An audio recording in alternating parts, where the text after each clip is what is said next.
So, Fat Man, So sleazy. this was a good weekend for wrestling, wasn't it? Sure. Why not?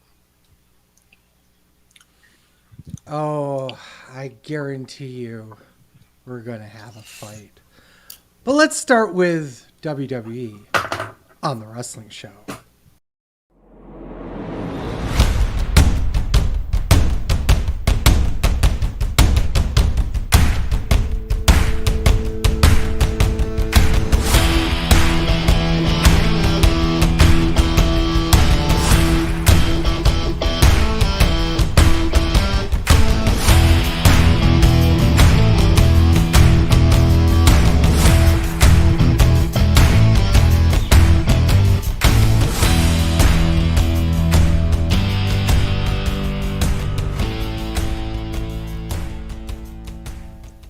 Welcome, everyone. This is Sleazy. This is the Fat Man. Welcome, everyone, to another wonderful episode. Today, almost the entire gang is here. Let's start with, once again, the proud papa. Ryan Williams is here today. Hi, Al. And, of course, on the other side, coming back, returning from the disabled list? We'll go with that. Sure. It's the injured list now. You can't offend disabled people. Sorry, Ryan. We do all the time. It's okay. The man of 1,000 marks, Chip Willett, is here with us today. Hey, guys. Sorry, what's going on? Sorry, what's going on? What is going on?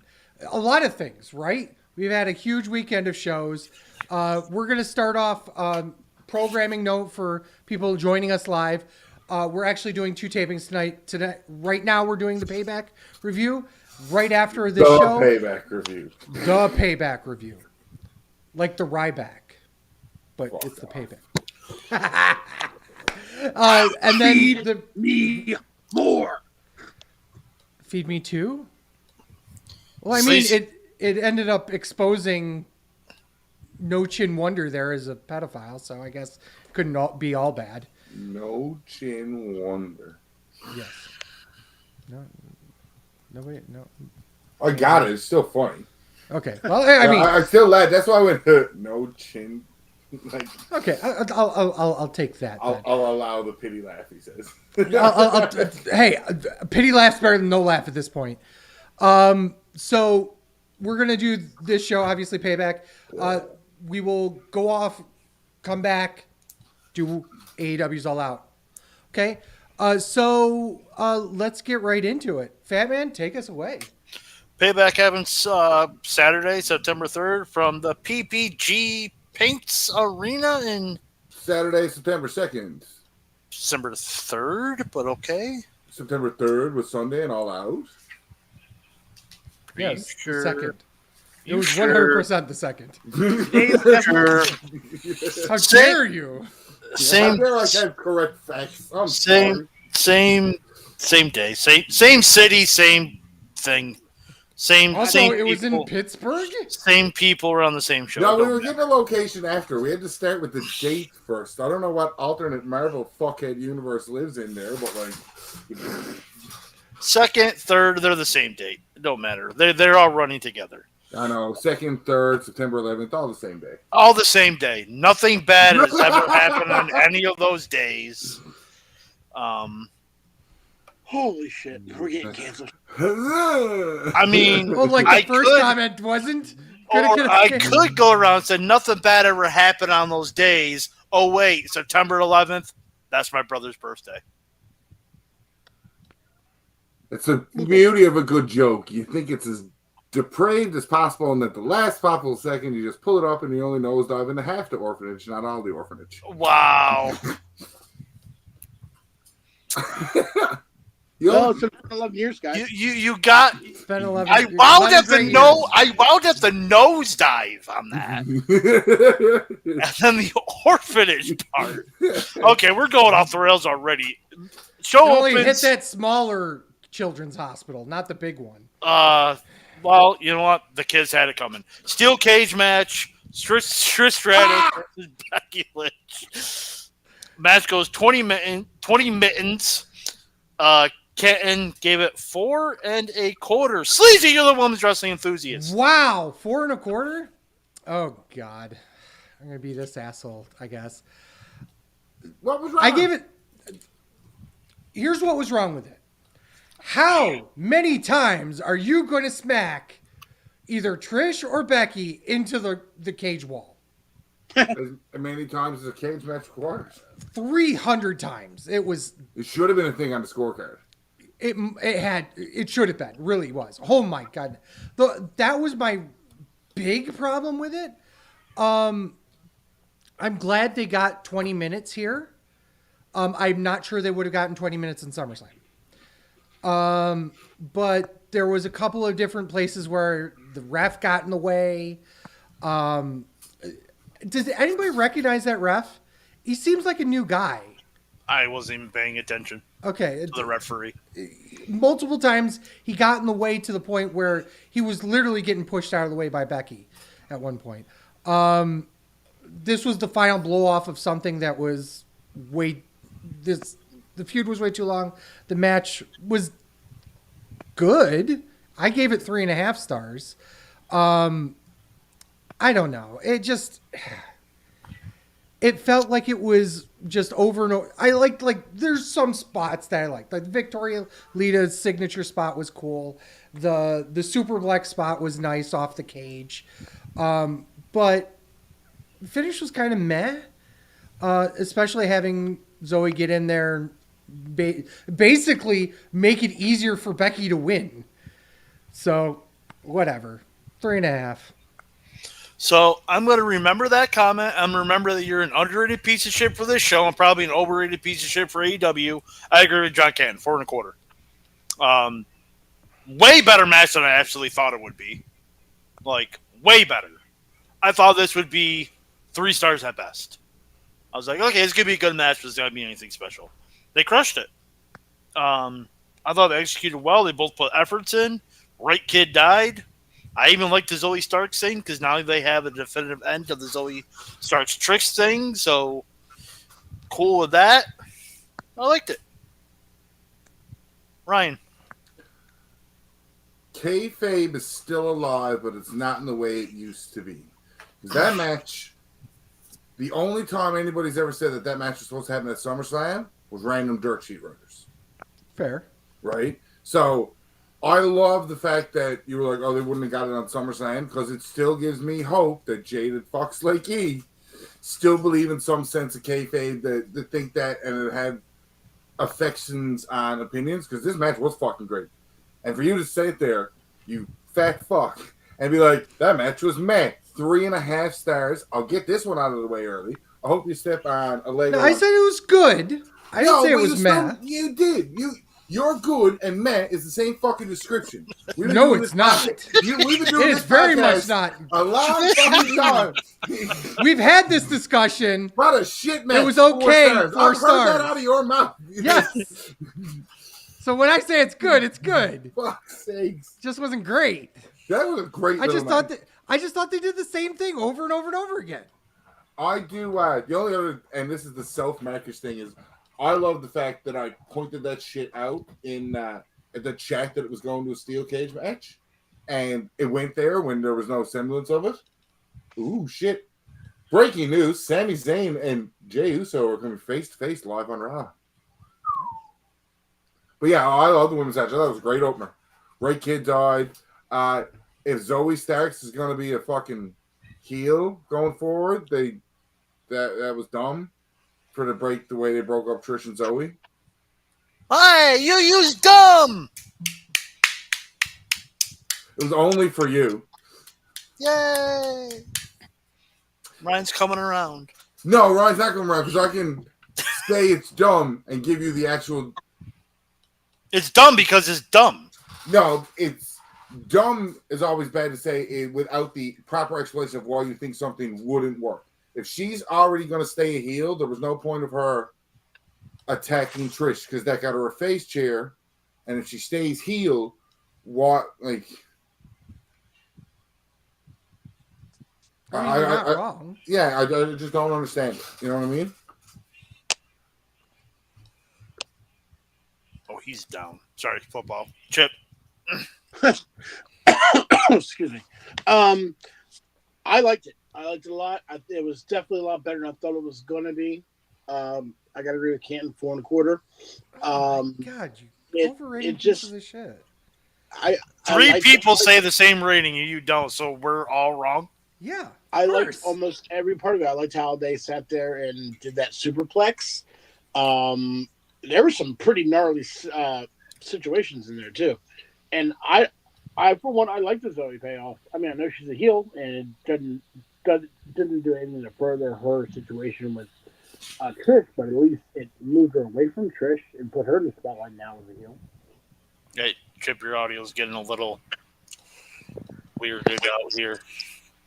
I have no other option. Okay. That's a little better. Okay. The Miz versus LA Knight with the host John Cena being the special guest referee. The Miz versus who? LA Knight.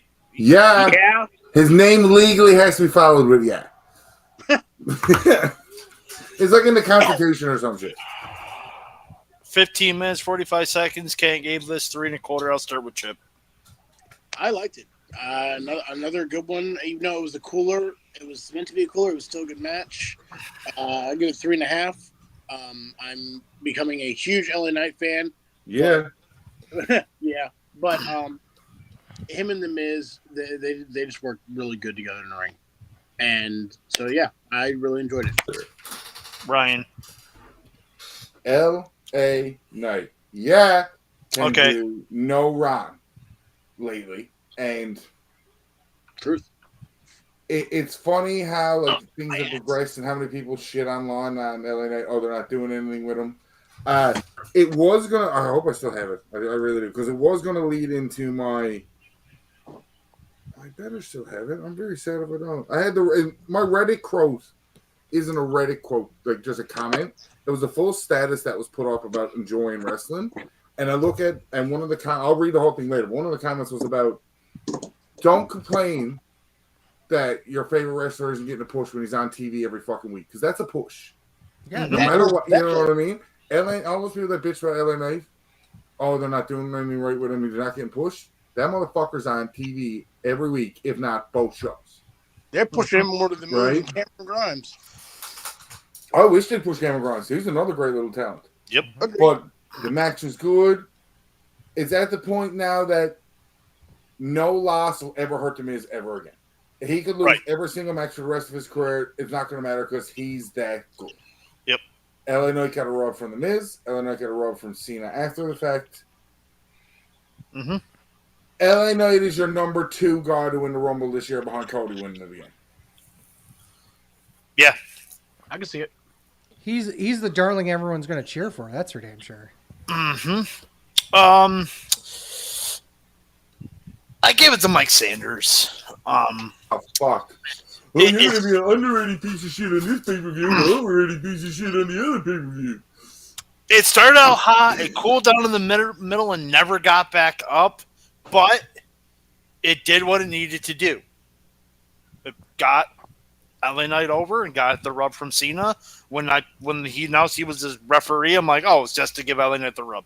So he was 100% winning before Cena was announced as the referee, but he was 1,000% winning after. So, but yeah, it served its purpose though. So while the match I thought was again above average, it served its purpose. So there's nothing else. It served its purpose. That's all I needed it to do. Here comes the shit show. Well, I was gonna say like a 1-star match could be a 1-star match, but at the same time, it serves its purpose. That's all I needed it to do. So, right, sleazy. You underrating piece of shit. 3 stars. A 1/4 star. I'm gonna say what you did. A 1/4 star. Yeah. You're still underrated it. Which is what I normally say. So yeah, okay. Right. What else is there? Right. We're stealing each other. We are Austin and Rock stealing each other's shit at this point.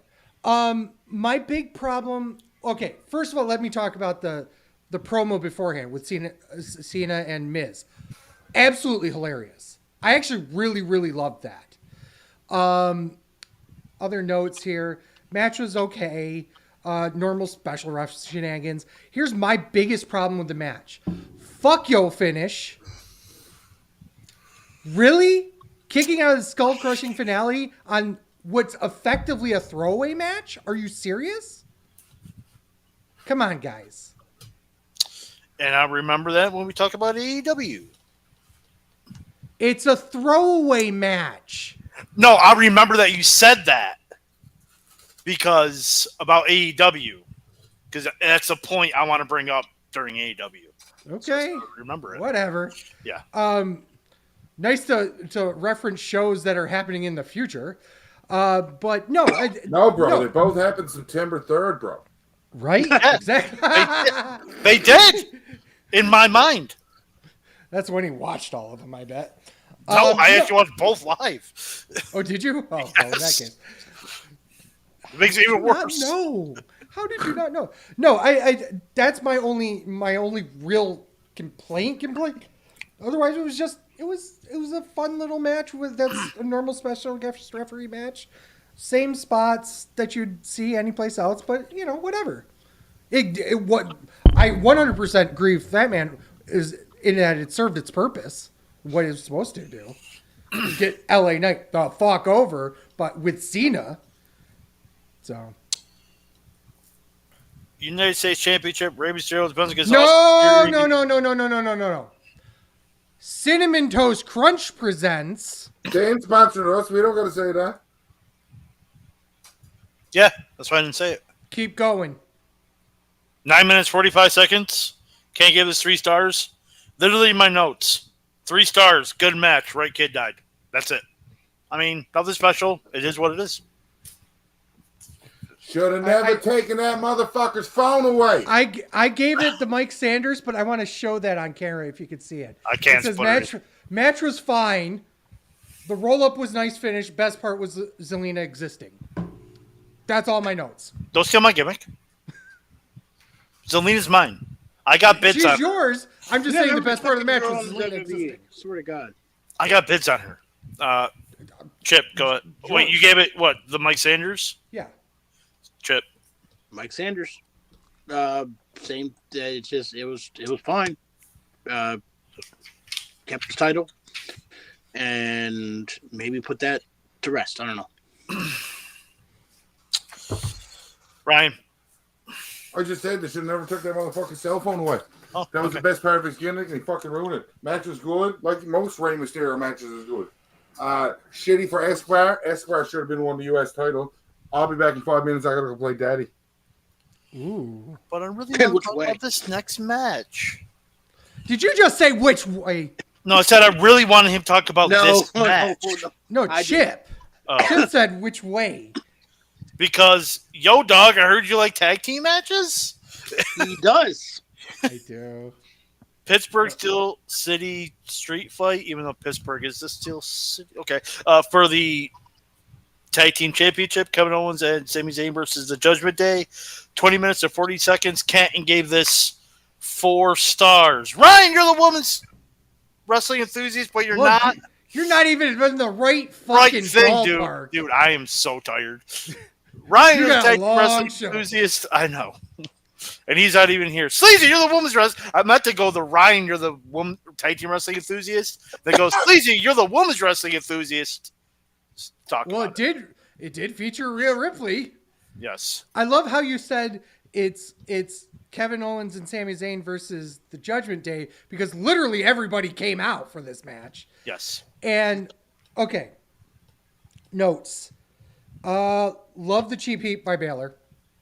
Sammy's tope was really well done. The funk spot was amazing. I really like the back and forth into the crowd. Wait, holy shit! When did Steen get color? Right. I don't know. He goes into the penalty box, and then he comes back out, and he's bleeding. I'm like, Like bad too. I mean, I'm it's like, what the just hell? gone. The hockey spot was great. The funny part with the chair stopping the pin was really funny. But there's just so many people at ringside. And honestly, under normal circumstances, I'd bitch about that. But it is a street fight, so no DQ. And it would be smart for the heels to do that anyway. Why wouldn't you do that? You have an entire group of people, including somebody you know that's not quite part of the Judgment Day, but is, in JD McDonough. So, of course, throw everybody at it. Why not? And it makes, I was going to say Steen and Generico. Holy shit. Owens and Zayn look like fucking bosses, even trying to take them all on, 5-on-2 basically. And they lost, but it's the strongest loss that they could have taken here. And honestly, you needed to get the tag titles off them eventually. This was the way to do it. So I gave it 4.5. Underrating piece of shit. That's fair. I gave it 5 stars for everything you said. Everything in that match made sense. Yeah. The action fucking was brilliant.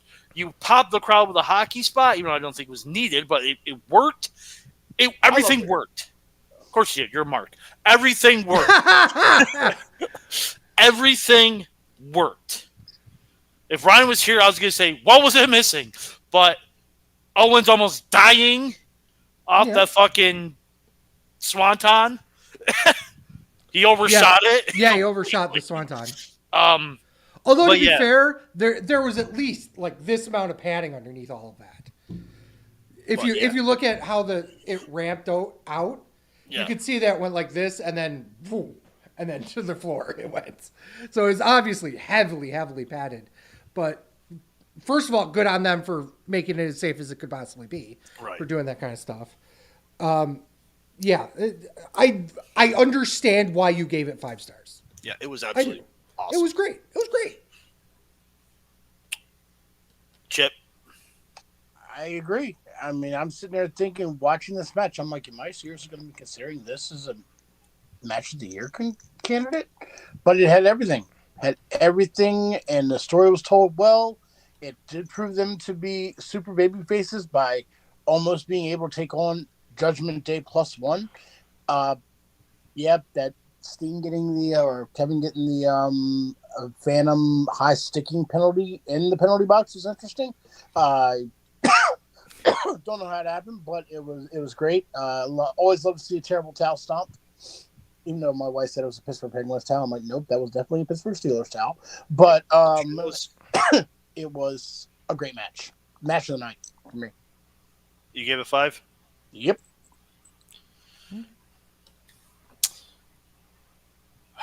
Women's World Championship, Rhea Ripley versus Raquel Rodriguez. 17 minutes and 20 seconds.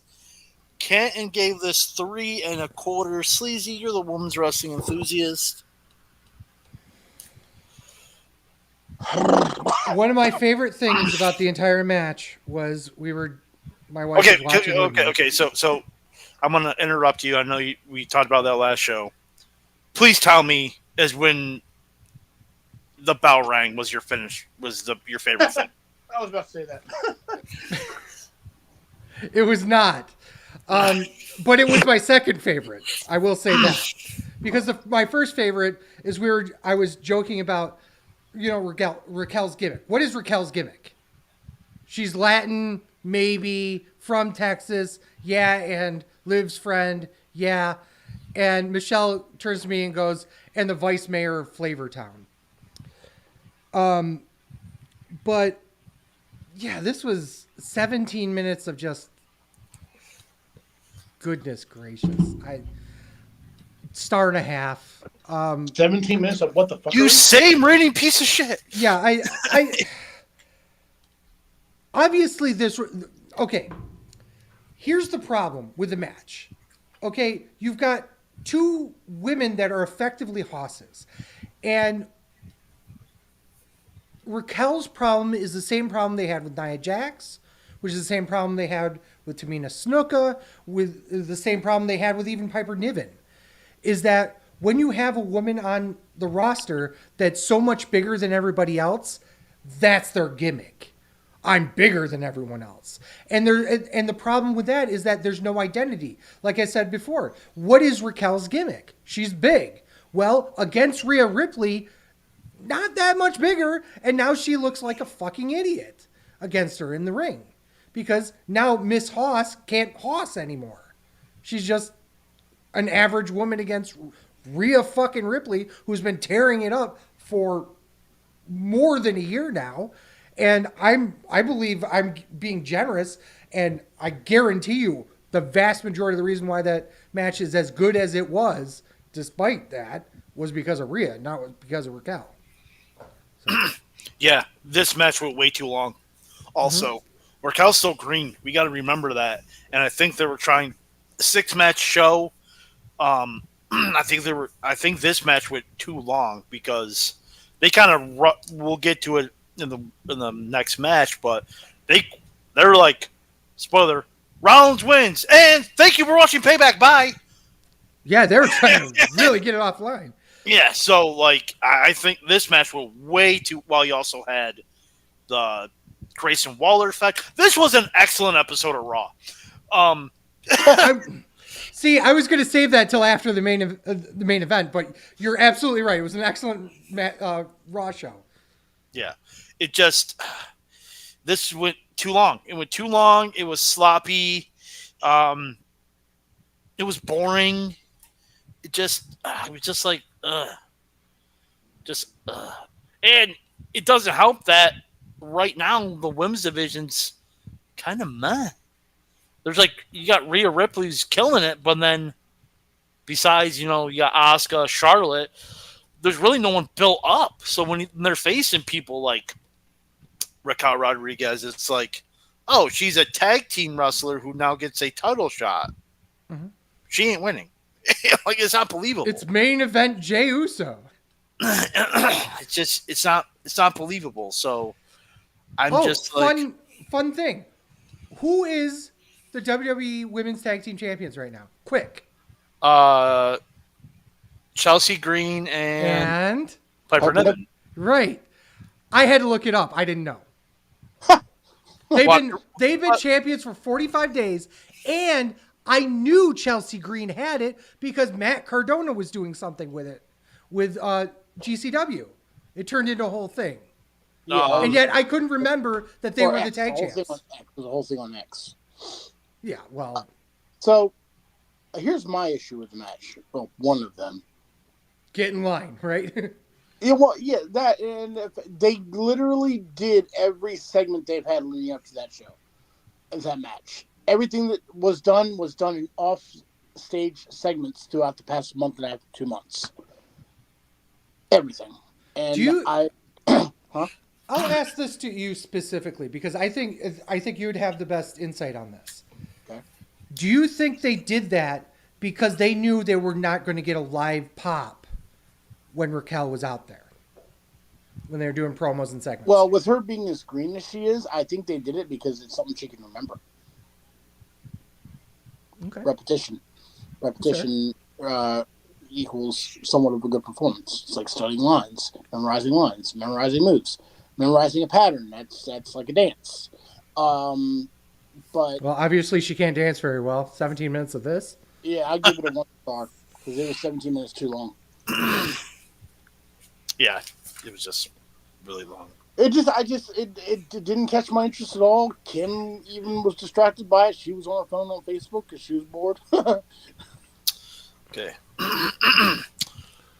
Was the Grayson Waller effect before this or after this? I think this was before this. Before this. Okay, so I just want your guys' opinions on having a talk segment like this on a show like this, and specifically this segment. It had a point. It had a point, but they could have done it on Raw Monday. Which pretty much we just said this was a Raw, so I don't like talking segments on my pay-per-views, sorry. Just like Sleazy doesn't like his commercials. I don't like my talking segments. Like, I understand doing backstage talking segments, but in-ring 15-minute talking segments, I do not like. That could have gone to somebody else. Who was Todd? What's his name? Way back when on WWE. Todd Gordon? Todd Grisham? No, it was like in the WWF times, but he would do that. Todd Pettingill. Yes, Oh, Pettingill. God. Thank you. Um, It reminds me of something that he would do in the middle of a pay-per-view. but Yeah, but his was short, on though. Backstage, he was Yeah. on. He was in the main light. Yeah, but that was like 2-3 minutes. This was like bringing out Piper to do a Piper's Pit in the middle of just before like a big match and having nothing happen really. Well, first off, it wasn't a big match it was following because it was the girls' match it followed. But True, but I understand what I'm you're saying. saying. But I think you're right. It could have been done on a Raw. I really wish they would give Grayson Waller a chance to wrestle on a pay-per-view because the guy can go. I don't think he can he? I think he's still injured. Well, he's already had two or three matches. Yeah, has he? Yeah, he's Okay. worked. Watch the product. Watch the product. I don't watch the product. That's my problem. I know he was injured. That's why they brought him up to do these shows. But I didn't realize that's where they were. Yeah, he's back. He's wrestling on SmackDown. Yeah, it furthered the Cody Rhodes bloodline thing where he pretty much said, I hope this doesn't bite me in the ass. I hope this doesn't bite me in the ass. So you know it's going to eventually bite him in the ass. So, I mean, it's just... He's at Sting levels of stupid. Right. Of trusting people. Yes. But it could have been undone on a Raw. That's just my thing. Could have been done. Honestly? I don't mind the segment. Yeah. It just could have been done on a Raw. Well, you know why they did it. Star power on a pay-per-view. Oh, yeah. Like, Cody's not going to work, so you can bring him, trollop his ass out there. That's the reason why they brought Cena out. Yep. Well, it's half the reason why they brought Cena out. The other half is he's not part of the strike anymore. You know? Well, he might be part of the strike, but he can wrestle. I mean, he's on still the part of side. the Yeah. But as an actor, he's not doing anything. Whether or not that counts as being a scab or not, I don't think so. But it's kind of It's kind of iffy. It's iffy. Yeah, It's definitely it's iffy. walking a fine line with him because he was part of WWE originally. That's where he got his beginning. So Yeah, if it was somebody like Amel or somebody who was like an actor first that came over, then I'd be a little bit more that would pissy. be definitely crossing up picket lines. But Yeah. this way, I think, and The Rock could do the same thing and be fine. Yeah, I would agree with that. But I think the problem I have with the segment here as well is that they did it for a pop for Jey Uso coming back, but since when does Cody Rhodes have any authority to bring somebody to Raw? That's a good question. I mean, now wrestlers can just go, hey, he's a free agent. Come on over. I'll sign you. You're not wrong. He was a former. I said the same thing, and then, yeah. I have a problem with the entire segment, top to bottom, in terms of the content, because this was supposed to be some big deal. No one gives a shit, really, because everyone knew Jey Uso was coming back. I mean, it's not like he was just going to go off into the sunset. And unfortunate things happened last week, and he was on the show there, so it's not like he wasn't, seen. So it was kind of this weird. Well, yeah, he's there. He's not there, but he's there. So it was kind of a weird situation anyway. So whatever. World Heavyweight Championship: Seth Rollins versus some Asian. 26 minutes and 5 seconds. Kent gave this 3 3/4. Sleazy, you have an Asian fetish. I do, my good sir. Knock must have known that this was coming because for like the last 3-ish months, he has not been Mr. Phone It In Knock. And this match continued that trend. Oh my goodness. Love the match top to bottom. Love your match top to bottom. Yeah. Yay, Ryan's back! Yeah. My biggest problem with the match, I gave it 4 stars. My biggest problem with the match was after getting the stomp in, doing the finish, Rollins is like, yes, I won, blah, blah, blah. He's barely doing. Knocks over in the corner going, yeah, fuck this shit. Yeah. Not selling at all after the match. So they did show Yeah. that after the cameras went off the air, Knock attacked Rollins. Yeah, and that's kind of interesting because this show was almost exactly 3 hours. No, it was like 3.5 hours. It was 3.5 hours. It was 3 hours and 16 minutes if you include the post, like, what do they call that? The recap thing. That's what it was. Well, full disclosure, I watched it after it was live. I did not watch it live. Yeah. I watched it on Peacock. They do edit some stuff. So I'm saying this from the recorded live variation of it. It was 3 hours and 16 minutes exactly, and the show officially finished before the actual like recap thing at 3 hours 2 minutes for me. Gotcha. So that's what I believe, and that's what I'm kind of like throwing out there. So I didn't see the post match attack. No, Yeah, no one did. Okay. It was off the air. Yeah. Okay. After because WWE had released it.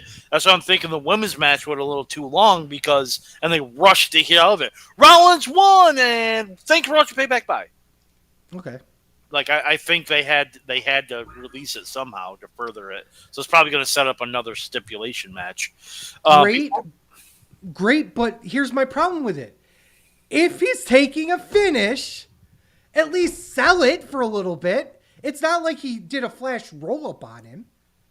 I would get it if he flash rolled up. This is a 26-minute match, and it finished with a definitive stomp. And he's out seconds later going... you know, and I love Nakamura, okay? You nail his grumpy old man to a T. Right? But yeah, it's like... Sell a little bit, dude. He did his Muda impersonation at the end. Right? But still, 4 stars. Great finish to a great show. Chip. I love it. Knock has not been phoning it in for a while, and I love this re-emergence of Nakamura back to what I used to see in Japan. Great match, 4 stars. Got to agree with Sleazy. Sorry. Wish they would have done a little. I wish they would have shown the beatdown on the pay-per-view. But like I said, for contractual or time restraints, whatever the fuck you want to call it, they didn't. I must have been really tired because I don't see a 4-star match here. 3.25. It was a good match. Like literally, you questioned your own rating. Then you're like 3.25. I was so tired by the time this match started. Like I was just like, I just want to see like a normal person. No, I don't want to do that. He wasn't giving this show another chance. It was a good match, but it's nothing special. I mean, I'm not going to go back and rewatch it again unless we're doing a watch along for it. You know, I mean, the tag title match, which I'm going to get Ryan's opinion on here in a minute, definitely. But this match, it was good. Make sure you tell Ryan what our ratings were so we don't get shit on. All right, Ryan, talk about the world title match. The world title match was a great little main event for this pay-per-view. It kind of kept it off because I enjoyed it. It's one of the better Nakamura matches I've seen in a while that he wasn't phoning in Namora. Right? So I enjoyed that too. They're going to fight again at the India show in a fucking week or so because they're going back to India for Superstar Spectacle. So I'd say that's where that continues. Is that going to be on Peacock? No, Probably. I don't think so. Why? They didn't say. They didn't really promote it. They would have promoted it. Yeah, I don't think it's going to be on Peacock. But whatever. Ryan, keep talking. I didn't see Nakamura winning this match. Jay Briscoe's not winning the Ring of Honor title. Nakamura wasn't winning the World Heavyweight title here now. But it leads me to wonder, A, how long is Rollins have that belt to give it a legitimate title run that's not Roman Reigns ridiculousness? And B, who's the guy that takes it off? Right. So That's an interesting thing because when they paraded out Muda, I thought this was where they were going to do the whole Knock wins and Damien cashes in. I'm like, is this where it's going to happen? Because I even did that on the scorecard, is I thought they were going to drop it to Knock and then immediately rip it off of him. I can see that happening in India. I doubt it, especially if it's not a actual show. It looks like it's a WWE live event. Yeah. So it's not an actual televised show. It's his first Superstar Spectacle event since 2021. First major WWE live event in India since 2017. Mm-hmm. This is Cena's wrestling on it. Why would they not? Yeah. Listen. For the first time ever. Yeah. That's being at least recorded because that is fucking 4 days away. Yeah. I'm not saying it's not. I'm just saying that, well, It's okay. like. Do you know what the main event is? Cena and Seth versus Imperium. That is the most house show match of all house show matches. Ryan, your thoughts on the women's world title match? Did it feel flat to anybody else in terms of 100%. I wanted it to be better? Like, and it wasn't bad. It was just like I expect more of it. Oh, it was bad. It was bad. Now, Yo Dog, I heard you like tag team matches. And with two Canadians. And with hockey sticks. And with a hockey jersey spot. Fuck, it was great. This tag match was everything it needed to be. And it was a nice coming of age, I'll call it, for the Judgment Day to finally hammer home that they're all fucking champions. 4 titles between 4 people, one of them being a woman, and 2 tag. Like, it's just. When we talk about stable of the year next year, how do you not pick Judgment Day? Like, when you talk about our end of the year this year, because I get that the Bloodline was up to a certain point, but like, Judgment Day isn't slowly fucking killing it over and accolade after accolade after accolade after things that they've done. Like, Judgment Day runs WWE. That's not just a cute little catchphrase, is what they're doing, because they're on every show every week and they're doing all this stuff and people are tuning in, and nobody has heat in that fucking locker room of Dominic Mysterio. Yeah, truth. Like, everything is. When the Bloodline was good, it was really good. Everything with Judgment Day now is clicking on all those fucking cylinders. Don't break them boys up. If anything, I thought, or I think, JV Madonna's joining that group and getting the tag belts when Priest cashes in. Like, do the whole freebird it to them? Freebird it to them just so they don't have to, he gave the belt to somebody else from Damian Priest. Freebird it would be the way to go. Which means you would have Dirty Dom Mysterio holding 3 titles at the same time. Yeah. I don't care that Priest would. Dom would. And what a fucking way to give Rhea Ripley 2 men's tag team title reigns and say she's part of the Freebird world too. Mm-hmm. Where's the Lucha Dragons when you need a team to squash for Rhea Ripley? Fuck's sake. One's there, not the other. Yeah, I love the match. I thought it was fucking fantastic. I want to say it was the match of the night, but I think it's a little bit biased. Tag team guy. Nope. Say it. It was match of the night. Okay. Kane gave it 4 stars. Sleazy gave it 4.5. Say your line. No, 4.5. What the fuck was it missing? Thank you.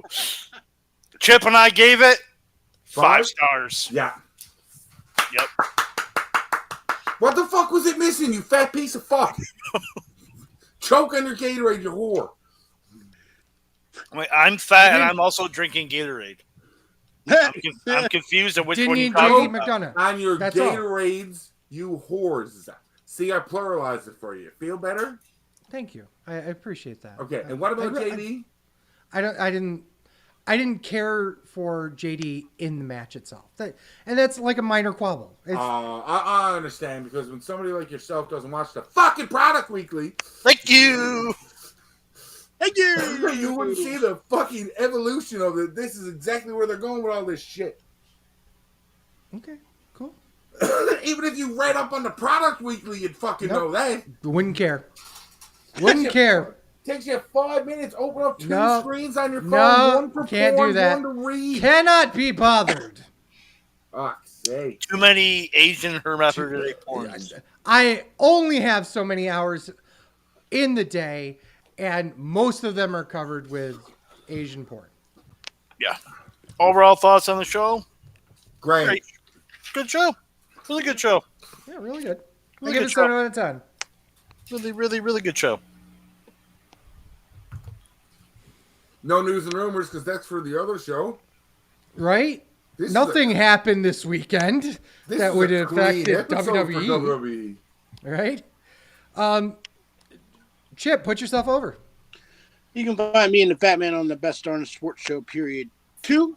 And we got a pop-up show this week for week 1 of the NFL season. And then we have a live show on Sunday in Dover, Delaware at the Double D Tap House. So if you're around, come on out, share some brew. We got some sports trivia. We're going to give our insights on the divisions our teams are part of. And it's just going to be an all-out good day. Plus, football's back. Can't go wrong with that. Yay, football. And TWS_Mark with 4 A's, not 9, 4. Ryan, put yourself over. You need 8. Ryan Buck got you on Twitter and Reddit, and I mentioned this earlier in the episode, so I'm going to read through this, what I found on Reddit, because I think it describes everything. How to enjoy wrestling. Don't watch shows you don't find enjoyable just because you like wrestling. Dynamite became trash to this person in their opinion, so they stopped watching because watching it made them frustrated. Why would you watch something you don't enjoy? Always remember that these are grown men play fighting in trunks. It's not that deep. If a guy is on TV every week, it's a push. I'm always happy when a guy gets on TV. It's hard to come by. And creative has something for them. It's more than enough for me. Not everybody can be a main event player. Remember, there are no series finales. This goes on forever. Oh, my favorite superstar lost the match. Am I going to complain on Twitter and Triple H sucks and Vince is back? Most of the internet will, but I won't. Well, we'll just try again next week and let things play out. And don't get worked. Remember, people, you're supposed to be upset when the heel wins, so that you'll pay more money to watch a good guy win. I grew up on dirt sheets and watched bangers from Ring of Honor and waiting for my favorites to try to grab the brass ring. But one day, I got tired of the negativity of the IWC and became the casual fan I despised growing up. And it's been great. And now you're going to hear me shit all over AEW. Yeah! Wait, whoa. That guy that he just referenced on Reddit, that was all a fucking work. You know, it's all sleazy's. Everything's a work to sleazy. Of course, right? I'm at TWS Sleazy. TWS Fat Man. And we are Sleazy Fat Man on X, fucking Twitter, Instagram, Threads, and TikTok. Please go on there. Give us a like. Videos you can find at twitch.tv/sleazyfatman, youtube.com/sleazyfatman, premium videos at onlyfans.com/The Wrestling Show. You can find all sorts of content at thewrestlingshow.com, including articles, merch, and a ton of other cool stuff. You can get this podcast every Saturday morning wherever you get your podcasts, including Spotify, Apple Podcasts, Google Podcasts, and Podbean. We had some weird problem on our watch along that came out 2 weeks ago. I'm going to try and figure out why that didn't go out to Spotify, but it's on every other platform. I don't know why. Get the views. Yeah, I don't know what happened there. I will figure it out, and hopefully I can get it up onto the episode. If not, go to like Podbean and you can listen to it from there. Don't hesitate to rate us on your favorite platform. Click automatic downloads. It really does help us out. For people watching us live, stay tuned. We're doing another episode with a thanks to Chip, a thanks to Ryan, and always for Sleazy. For the Fat Man. This is The Wrestling Show. Thank you guys so much for listening. Peace.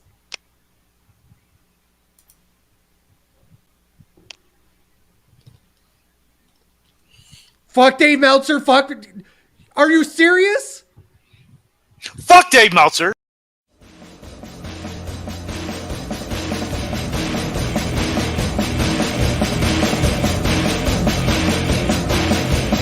I'm a truth that you seem to run from. I'm an army of one. I'm a clip in your gun. I'm the pain in the game. The bloodshed in your name. When there's nothing to gain.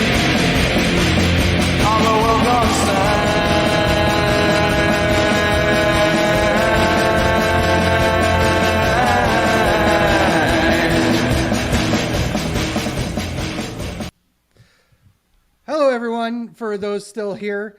Like I said, we're coming back, doing a second episode right now. So, Fat Man, So sleazy. we got Payback. What's Payback? Let's talk about All Out instead, right? Sure. Yeah, well, I mean, we didn't shit on a wrestling product, so we might as well do it now. let's get right to it on the wrestling show.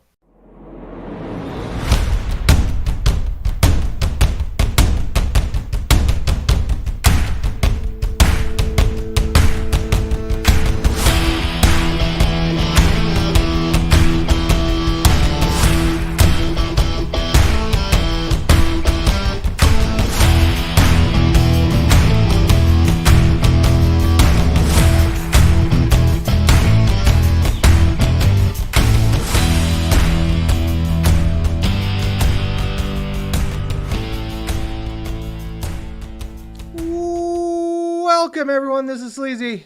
This is the fan, man. Welcome, everyone, to another wonderful episode. Oh, my goodness. Let's just get this out of the way. First of all, the man of 1,000 marks, Chip Willett, is here. Hey, if Carl Anderson needs a stunt double, I think I can fill it. I'm looking a little more like him every day. Yeah, if you order him off Wish and a meth addiction. It's Timu, bitch. Get it right. And the other wonderful voice, the man who cannot stop with all the language, Ryan Williams is here with us. Fucking hey, yo! Oh my goodness. Today we're going to talk about All Out. Hopefully you're better than what was All In, because All In was good too, and he fucking hated that. Of course he did. Yeah, What? I didn't hate it. You did too. I did not hate it. I have a distinct memory of you hating it. Well, that's your memory, and it's shit. I got star ratings written down that proves you wrong. Cool. I mean, you were an We have an entire episode that you can go listen to on Spotify or wherever. Oh, it's not like I didn't tee you up for a plug or nothing. Thank you. You I fuck. queued you up for a plug, dickhead, because I was the one that started the conversation about how bitter you were about the last AEW show. I'm going to be bitter about this one. That This one took place on September 2nd? You remind me of Walter and Jeff Dunham. That's all I'm call back. Love it. Call back to an episode last week or 10 minutes ago, depending on when you listen to us. Yeah. Love it. And this one was in Pittsburgh? Close enough. No, you should have said the right town. You ruined your own bit. It could have been on the wrong day. Yeah, it could have been on the wrong day, but like we had the same town. It was the best show September 2nd in Chicago. Except it was September 3rd. 3rd. How many 80,000 people were at this one, though? 12? 12? 12,000? That sounds about right. Yeah. All sold, too. I bet you they resold the same tickets twice. There were people sat on top of each other. Oh.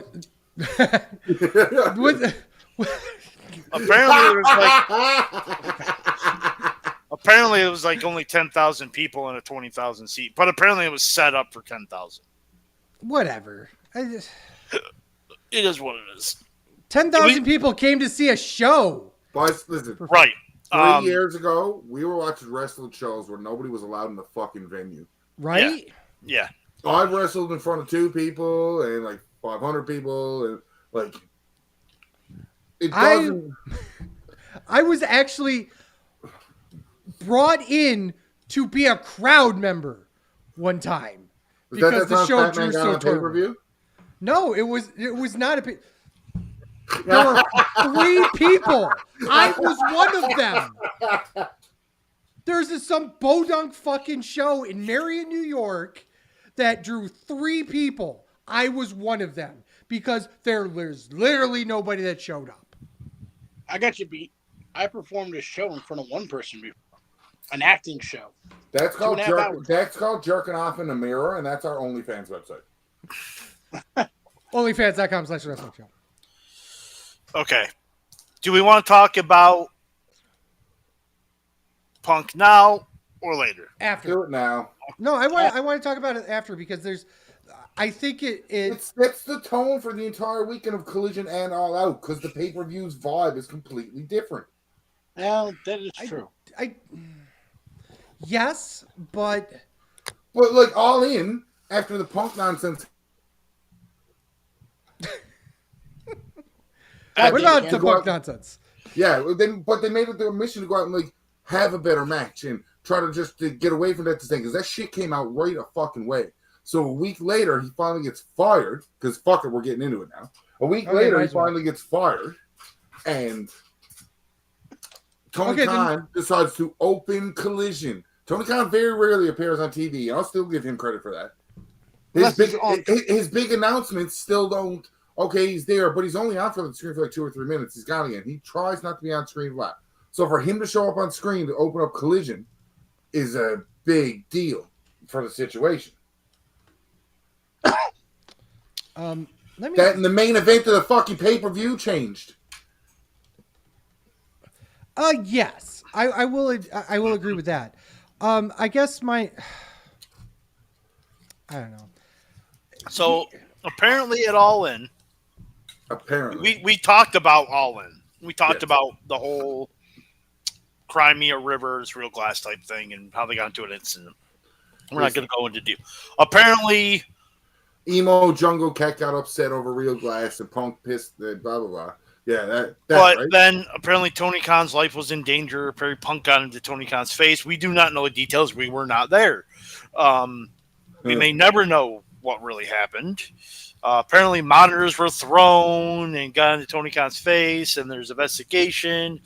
Jack Perry suspended indefinitely. Punk got fired over it. That's it. Well, Vince Russo's comment about this is great. Bro. Who's? Vince Russo. Bro, Luna Vachon almost went through me to get at some other diva in the locker room back in the day. Like, legit went fucking through me, bro. And I never complained about job safety or feeling death. But somebody says bad words to Tony Khan and they're fired. The difference is Tony Khan owns the company. Vince Russo, is is Would making lose shit the up. fight to Luna Vachon very Yeah. quickly. Tony Yes. Khan has his cocaine powers to combat CM Punk in Pittsburgh. okay. Yes. God damn it. I'm trying not to be Allegedly, there I'll say it. allegedly. Thank you. Oh, right. There's that allegedly shit. I mean, like, it's just a joke, But- man. But there is difference to this situation. But again,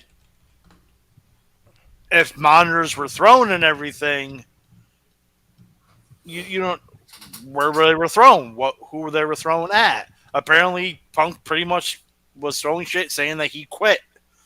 And then I guess Joe stepped up and said, "Get your fucking ass out to that ring." So Joe. Okay. Joe. Okay, so here's what I want to quickly do. Let me see if I can actually show this, because I think this is very relevant to this. So I'm going to see if I'm going to do this, because it's the first time I've ever tried to do this. screen sharing Screen share it. live on the show. Yes, why not, right? Yeah. We're going to try this. Okay, here we go. Let's see how quickly we can break this. Here's a dick pic. Right? Here we go. Microscope and tweezers. Another callback. So I'm going to actually add this to the. Okay, maybe this actually. Today I had work. to make one of the toughest decisions of my professional Oh, it does career. work. Today I terminated Phil Brooks, CM Punk, for cause. You forgot to This clean stems his from nose. a backstage incident at AEW All In last Sunday. The incident was regrettable, and it endangered people backstage. That includes the production staff, the people who help put the show on every week, innocent people who had nothing to do with it. I've been going to wrestling shows for over 30 years. I've been producing them on this network for nearly 4 years. Never in all that time have I ever felt, until last Sunday, that my security, my safety, my life was in danger at a wrestling show. I don't think anybody should feel that way at work. I don't think the people I work with should feel that way. And I had to make a very difficult choice today. It came at the recommendation of a discipline committee here in AEW, as well as outside legal counsel, who delivered a unanimous recommendation, and I have followed up on that recommendation. I'm sorry to any fans who are upset by this. I'm sorry to anyone who's upset by this. Despite that, we're going to have a great show tonight on Collision, and we're going to have a great AEW All Out pay-per-view tomorrow here in Chicago. Last weekend was the greatest weekend in AEW history. This is the greatest week in AEW history. We're going to continue the great momentum here tonight on Collision and tomorrow night on All Out pay-per-view. Let's take a Okay, well, before we get pulled, that's courtesy of AEW themselves. Yes, that was directly from Tony Khan and AEW. And don't worry, it's not a copyright issue because we're on their mailing list. We are actually. We are definitely on their mailing list. Journalism. No, but that's directly from AEW's Twitter. Todd posted some comments a couple minutes ago. I'll tell you what's relevant is Punk getting set up by the Bucks and Jack Perry. Tony Khan used to go to shows at the ECW arena. You're going to tell me he didn't fear for his life then? I mean, Todd, you're not wrong in that aspect, but I don't think he was set up by the Bucks. So I have a question. Yeah. Were the board that he was talking about, board of people that were worried about security that he talked with, was that the elite? I don't think it matters because the people that he includes in this is the legal team. And any legal team worth their weight in salt would say, get the fuck rid of him now. And they should have done that the first time. The first time. I give Tony Khan so much shit. And some of it may not be deserved. Some of it 100% is. I give him props for going on air and doing that. Because it's not a popular decision from fans, especially in Chicago, making that announcement. Right? Here's That's my other why thing. It was a fucking video and he didn't do it live. That's apparently not true because he came out after Collision. He got booed at first and cheered when he left. But he didn't initially release that information first. Like, he didn't do it live first. He did it as a tape thing first and then talked to the crowd after. That's called fucking self-preservation in Chicago. I do the same thing. Who cares? He did it. Oh, I gave him all the credit in the world and said how big of a thing it is. But it's just funny that when he said it first, don't say, oh, he did this in Chicago. He didn't do it in Chicago. Not the first time when he should have did. Like, if he had initially come out in the middle of the ring and be like, so, I fired Punk. Boo. You do it on a video, you can control the boo. Do it after the show, you can control the boo. He also commented, meeting was scheduled with Punk and the Bucks called off. Yeah. It doesn't. The thing is, it doesn't matter. It doesn't matter. Buck said there was never a meeting first nor last. Yeah. Punk himself said there was never a meeting. No, Punk's side says there was a meeting, and the Young Bucks says there was never an agreed upon meeting first nor last. Was the latest I've seen. Here's the thing. It doesn't matter. Well, it does because it's our journalistic skills to find out this information and talk about it because it could affect. It doesn't affect anything because at the end of the day, Tony Khan had the problem. It doesn't matter if it was Punk, or if it was Jack Perry, if it was fucking Sky Blue. At the end of the day, he felt threatened by this wrestler, and he fired them. It doesn't matter if it was Punk. It doesn't matter if it was anybody else. He took it upon himself to have at least. And this is directly from Tony Khan's mouth, he had legal involved. He had a disciplinary committee involved. Doesn't matter who it is. You know, that's the thing. And that's the biggest problem with about all of this is that people are saying, well, Punk was railroaded. Punk had nothing to do. He's done this before with other companies. He done this a year ago with the same company. Right. Yes. Stephen Wayne posted Punk was carried every match he had in AEW and his ego was the issue. 100% yes. Yes. 100%. He listens to the podcast all the time. He is a follower. I know him personally. Yeah, again, He should have done this last year. Now, not to know that he wasn't going to fire Punk, why didn't they just change the finish on the fly to have Joe win at All In? I don't think that. Well, here's the thing: if It hadn't it evolved happened, yet. what's It that? happened, and he went to the ring. Like Yeah, it Tony happened Khan, right for his credit, as much credit as he is, like he said in that little fucking clip, he's only been doing this for 4 years now. That's true. Common sense didn't dictate in his head, get that belt out of him, because Joe didn't need the belt, and the belt is useless on Joe. That belt only works on Punk. You're 100% correct. And on top of it, if they change the finish on the fly, then Tony Khan completely contradicts the statement then. That he waited to sit there and do a full investigation on everything and dot his I's, cross his T's. Right. If you're making Punk do any match, it's dropping that belt to Ricky Starks, and Ricky Starks cutting a promo saying, "I don't need this belt now. I want the actual title, not this fake X bullshit." Yeah. Todd posted, he has done it before. That doesn't mean he's the only one wrong in the situation. 100%. Jack Perry's a fucking idiot for what he did too. Yeah. Right. Two Two wrongs don't make a right here. Steven posted, it sucks seeing Joe getting jobbed to Punk. Joe did it 20 years ago to him. Relax. He's getting his win back. It's Holy fine. fuck. Yeah. Yeah, it's a shitty situation. Yeah, I agree. Like, it really all started with Jack Perry saying that one comment. And that shows Jack Perry's, I'd say, inexperience. Had that have been a veteran or somebody dropping a cheeky line, cool. Had that be MJF, somebody who's known to drop those cheeky lines, cool. Jack Perry wasn't there long enough to do that, and to go poke the oldest, meanest, or oldest fucking angry old man in your locker room for no other reason, just because you think it's funny to pop some of the boys in the back. That's not good mojo either. Yeah, Bully Ray did not approve of this situation at all. Oh, fuck Bully Ray. He can go suck my goddamn dick. And I love Bully Ray. Oh, Fuck yeah, him. you missed an opportunity. You should have said he sucks eggs. Excuse me. Let me roll back. Fucking Bully Ray sucks eggs. Thank you. No, here's the thing. I 100% agree with your sentiment, Ryan. You and I both know this.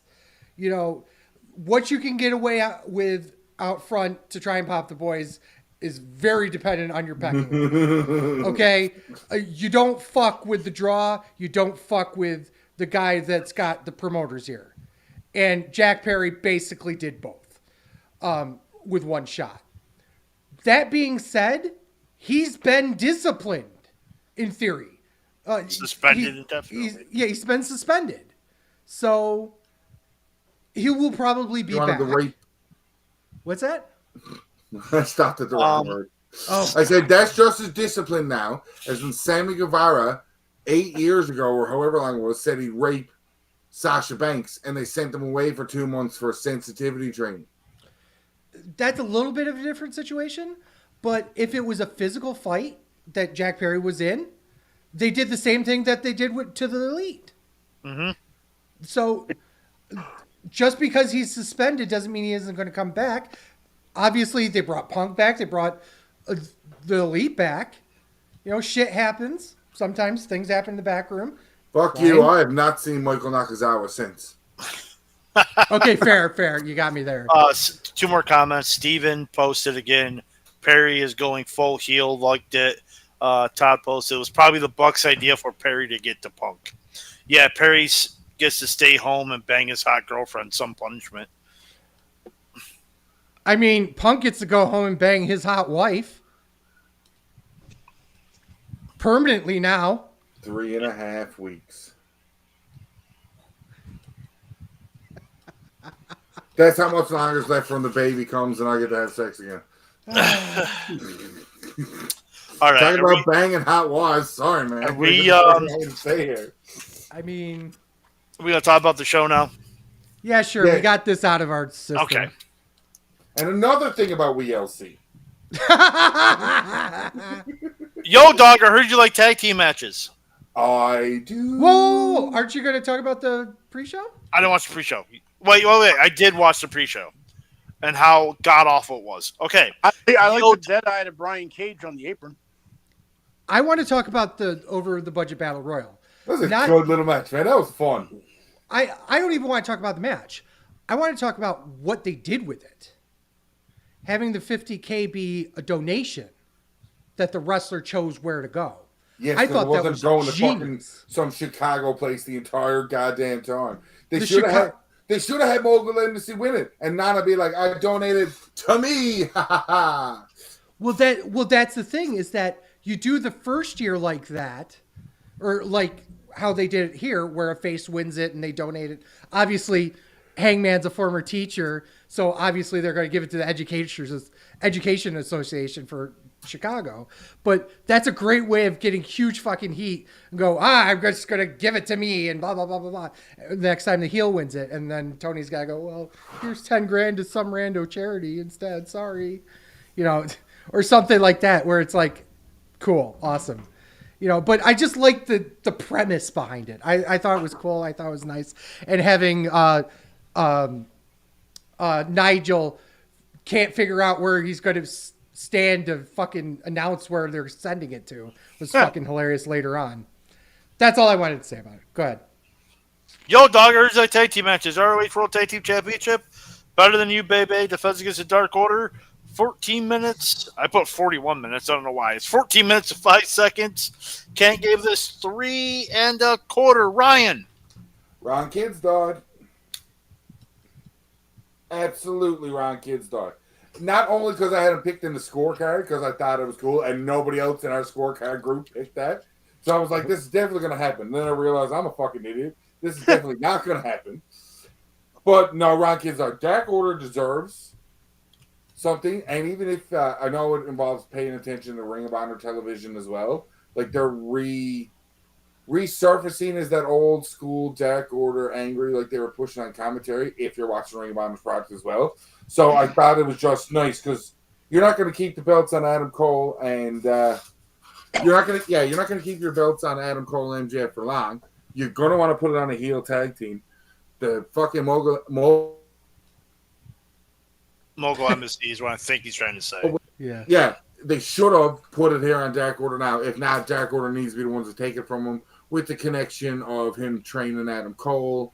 Like, there's so many different little aspects here that was just, it'll be fun. This would have been the Guns had the Guns not became one of the best fucking tag teams in AEW.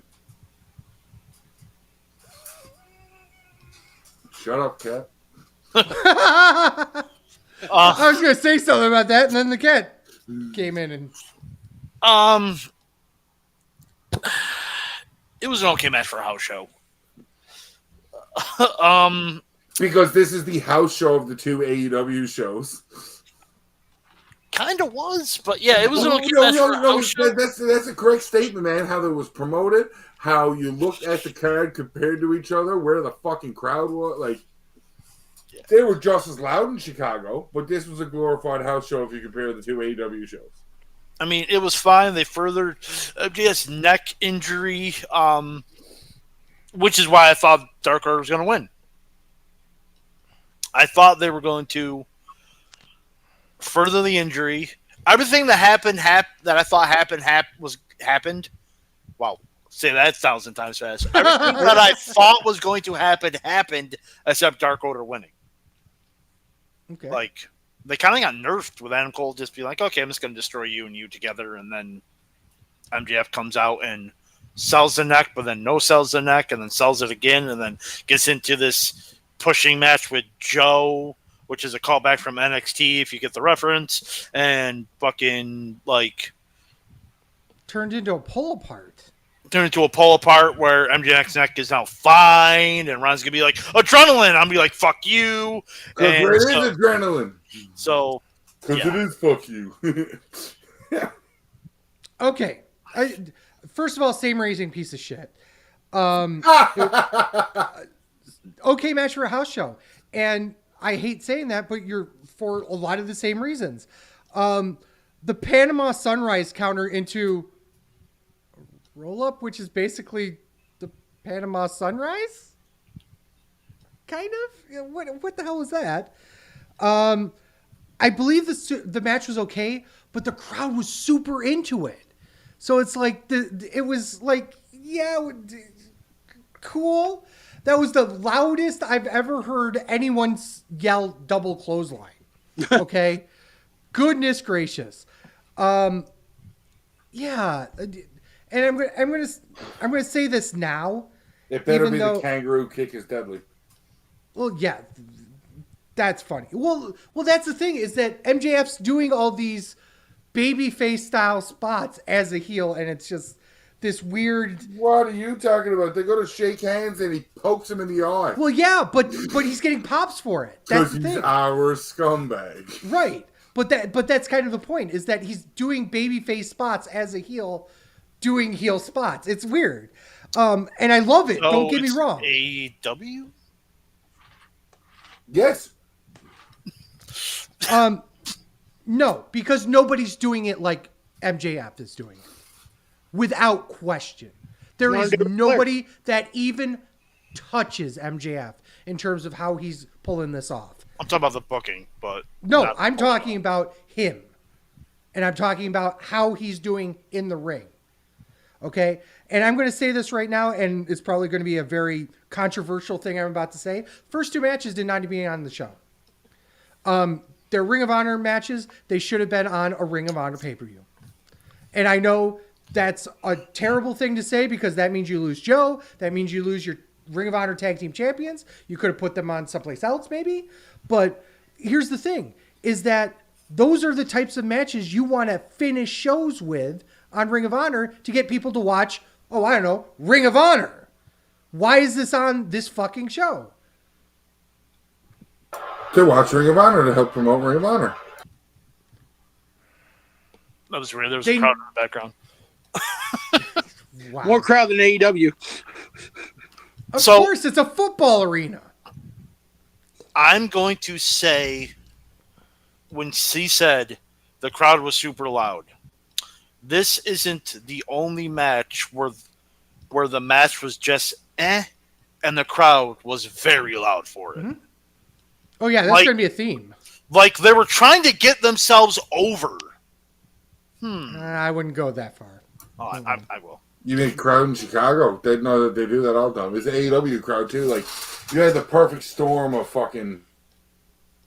Right. Chip. Yeah, okay, match for a house show. It's just, I mean, I didn't not for 1 minute I think they were losing the belts, and I do like the Dark Order going back to their dark, evil ways, the heelish ways. I like it. When he went to shake his hand and he poked him in the eye, I thought the Three Stooges meets Ric Flair. Thought it was great.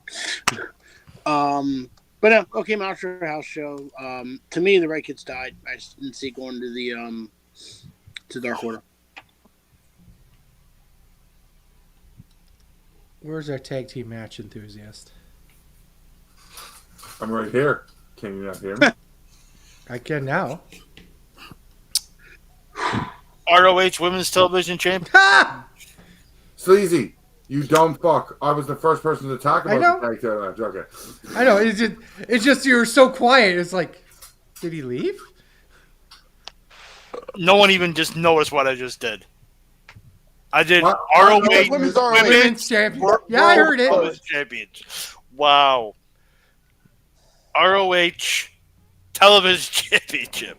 That's the right Tongan- title. Tongan Jim defends against Shane Taylor. I mean, 6 there was minutes, a lot of titties in this match. I can understand. Yes, there was. It 6 should have been minutes. the women's champion. The women's TV title. What is this, the NWA? They actually have a women's TV title? Well, one of 300 titles that they have. Still not as many as bad. 6 minutes, 25 seconds. Ken gave this 2 1/4 chip. 2 3/4. Mike Sanders it. It was better than I thought it was going to be. I'm a huge Shane Taylor fan, so it's always good to see him on the pay-per-view. Joe's just going to be Joe and just decimate everybody. Sleazy. First of all, Shane Taylor looks great. It looks like he lost maybe 50 pounds since the last time I saw him, which was a while ago because hashtag I don't watch the product. Yeah. Legit. Part 1 of Big Meaty Men Slapping Meat, obviously. I'd call this a prelude. A prelude, yes. It was like a moose spoosh of Big Meaty Man Slapping Meat. Chip got the reference. Thank you. So I love the pull apart beforehand. It's just a good little match. 3 stars, nothing like major. It was a Samoa Joe match. I think it was despite my qualms with the 2 matches here, shouldn't be on this show. It still gave a little bit of a spotlight to Shane Taylor that was desperately needed because I think they're going to push him up to the AEW roster. And this was a good little way of kind of showcasing him a little bit. And yes, I know I contradicted myself there, but still. Yep. Brian. This match had no right being as good as what it was for a 6-minute fucking match. Mm-hmm. I didn't think Shane Taylor was going to win, but I know enough about Shane Taylor that I do enjoy his work. I don't see anybody beating Joe till Joe beats Jay Lethal's record. And it's only like 60 days away now. Yeah. Match was good. Right Kid died. Mike Sanders, 2 3/4. TNT Championship, Luchasaurus defends against Darby Allin, 12 minutes and 20 seconds. Ken gave this 3.5. I'm going to start this off, and Ryan's going to say, "Oh, it's AEW. What do you expect?" Was this a no count out, no disqualification match? It's AEW. What do you expect? Dead serious. Was this a no? Serious. They don't believe in countouts or no disqualifications. Very rarely. And they even pretend like they like to do it, but they don't. You know this. Yeah, I know. I'm still going to bitch about it. The referee's counting sometimes, not counting the other times. Just letting them do what the fuck they want. Like I said, it's AEW. I'm never not going to bitch about how fucking ridiculous it is. They do it when they feel like they need to do it instead of just being consistent about it. It makes the product look like shit. And this match is no different. This is a 2-star match. This was actually a 3.5-star match. That was a 2-star match. Was all the fuckery that happened in it. Plus, it was way too long. Just stop. 12 minutes. AEW. Like just the Reddit thing from last week's episode or 25 minutes ago episode. Call back again. I told you. Well done. I told you I'm gonna bitch about it. I know, but just stop watching it. You don't like the product. It stresses you out so much. I said before we went on the air, the first half of this show, I did not like. It did pick up big time, and we'll get to it. But I was just like, ugh. If Darby Allin's this hurt, yes, give him a little bit of offense. But God, this match should have been this one should have been 6 minutes, and Joe and Taylor should have been 12. They should have flipped the times. No, because this is a Darby Allin match in AEW to take a massive fucking beating. And I legit almost jumped out of my chair when he hits that fucking code red because I was like, it's AEW. That's the shit AEW would do to put Darby Allin over here now.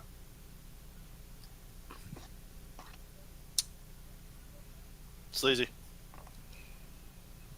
This was 3.5 stars, and this was by far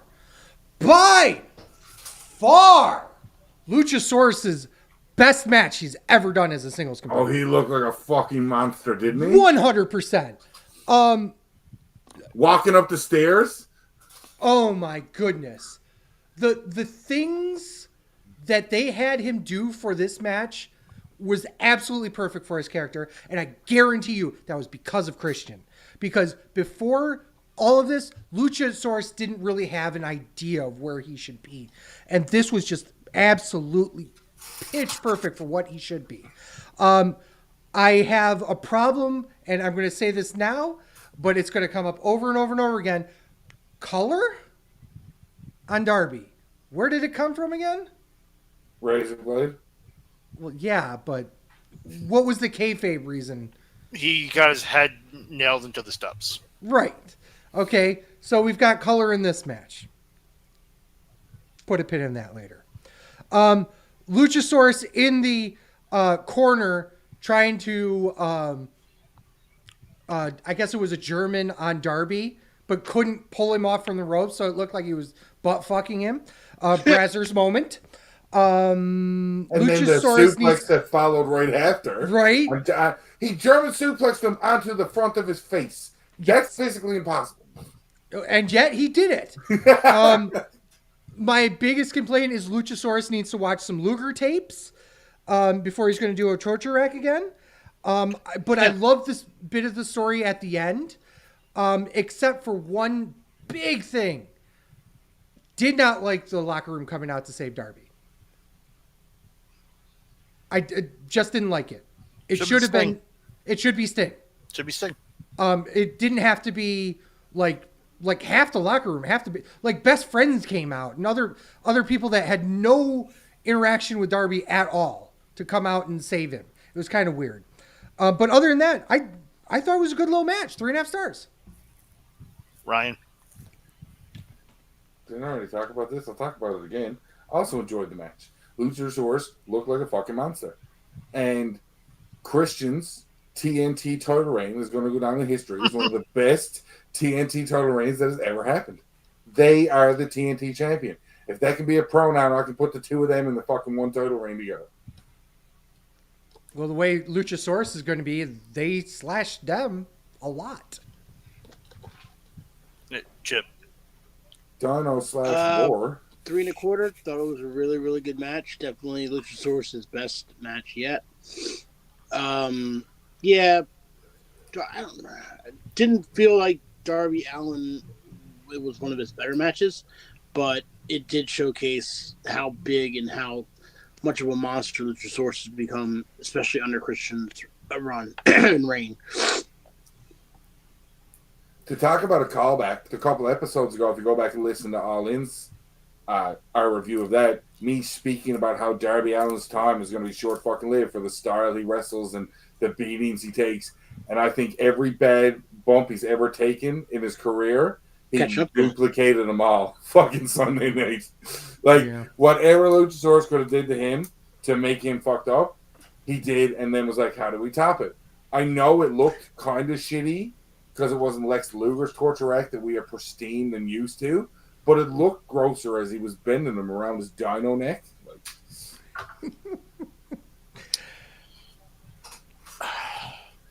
Miro versus Powerhouse Hobbs, 15 minutes, 40 seconds. Cat gave this 4 stars. Sleazy. Me. Anal spelled backwards is all elite. No, she's not though. But I had to say it just to get the pop in. So fucking long. This also mean. That too. Oh, yeah, buddy. This was Haas gonna Haas. I will absolutely say that, but this was way too long. This should have been 6 minutes long. And I think it would have been. What was the actual time on it? 15:40. Yeah, it should have been 6 minutes. This was way too long. Way too fucking long. This match was fantastic. No, I hated it. If this was a 6 minute, them just throwing bombs at each other and then finish the way they finished, I would have been, yeah, this is great. Fuck yeah. It was like, yeah, this is great. Okay, this is still good. Okay, yeah. Okay, no. So 2 stars. Wow. Okay. I did not expect that. I gave it 3, and I thought I was going to be the underrated piece of shit on the show. Because of exactly what you said. It went too long. It just went. It went too, and they were doing the same things. I'm going to hit you. Oh, by the way, every match had a chop. I'm going to no sell it. I'm going to chop you. No sell. Chop. Damn it, no D'Lo. Sell. No chop. No. Every fucking match on the show had that spot. Well, thank God they didn't get color. When you're talking about the one spot I noticed was one guy hits the other guy into the rope or the corner, goes to run across, and then the other guy runs. Like, I noticed that happen in multiple matches, too. Yeah, I did. Like, Nobody's talking to each other. Yeah, this was Nobody's big meaty talking. men slapping Yes, because me. when they do, they get fucking fired.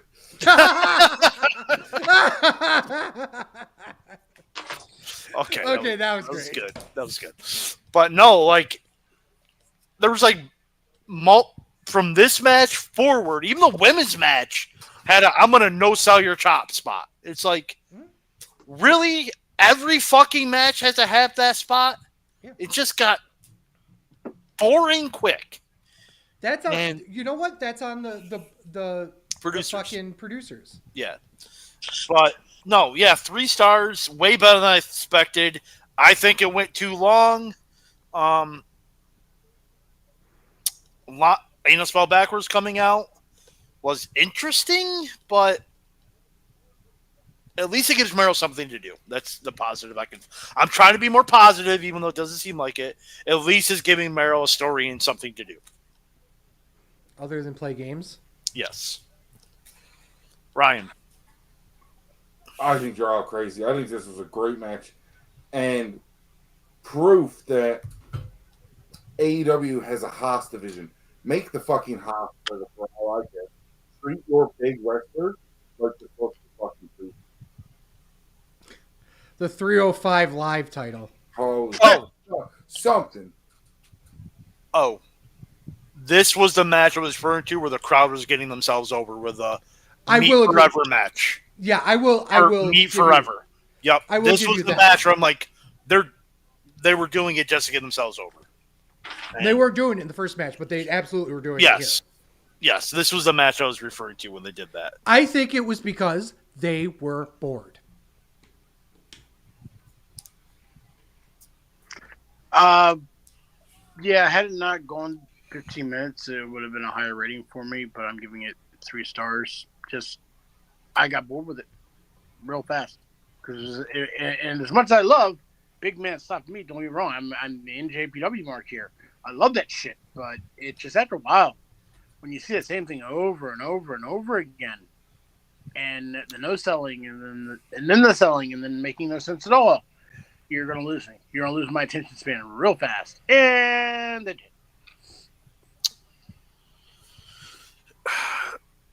TBS Championship, Trish Stratlander defends against Ruby Soho. 12 minutes, 25 seconds. Kent gave this 3 1/4. Sleazy is the women's wrestling. Did you call her Trish Stratlander? He called her Trish Stratlander. Okay. It was Trish Stratlander. I'm fucking up a lot on this show. It's fine. Don't worry about I'm it. sleazing all over the place. Zoolander reference with the blue steel look in her entrance. Yeah, well, 100% yes. Why am I always disappointed? It's always one disappointment after another. Yeah, this happened on the fucking WWE show too. Well, all the women's matches this weekend were not great. The 2? Oh, wait, no. There were 3. There were 3. The steel cage match, yeah. Yeah. Technically 4 if you include the 6th woman. Which was terrible. Yes. Which was why I wasn't adding into it. Okay, let's start with the fact that Tony Storm being the crazy person coming out after the fact and almost nothing, spraying her the green mist everywhere. Green. Fuck, I was so hard. Okay, I'm not a fan of blondes. Okay, I'm going to say this. I'm not a fan of blondes. She's a good-looking woman. Okay, this What kind kind of respectful bullshit is that? Okay, well, here's the thing: is she's a little bit on the. That's what when they're that crazy. That's you Fat lick their Man's fritter gimmick. like an apple fritter. Okay? So what now? Well, she's crazier than an apple fritter. Oh, okay. No, I say that when tracks. they're that crazy, you have to lick that shitter like an apple fritter. Oh, okay, yeah. Well, that's Fat Man's gimmick. So I'm backing away from that. That tracks. 2 stars, and I think I'm being never ate an ass before. Yeah. I think I'm being generous at 2 stars here. I love Chris Stratlander. I think she's really good in the ring. I think Ruby Soho's great in the ring.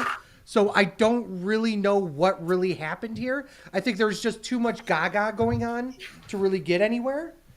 But yeah, 2 stars. Same random piece of shit. Cool. Yeah, I literally said in my notes, and I think I'm being generous for 2 stars. Tony Storm going the wrong way for the final spot was okay, and how Soho did not see her was whatever. It was a mess. It further along the Outcast breaking up things, so it served its purpose. It's fine. Chip. Boring. 2 stars. I couldn't. I tried watching it and it just wasn't coming across with me. And you're right. They both can go. I don't understand. And it seemed very rushed. Even though it took time, it just seemed like rushed spots and all that to me. Ryan. The fact that the build up to this in the video that Ruby Soho says she never held gold before made me curious to look it up. The biggest title that woman has held for a singles title is the OVW Women's Championship. The second biggest thing she's held is the Young Lions Cup from Takara. Yep. Which wasn't technically a belt. Fuck you, the Chikara reference. Got to throw one in every show, and I got had to get it in. Had to get it in. Because to me, and it's fucked up. Because to me, it's crazy.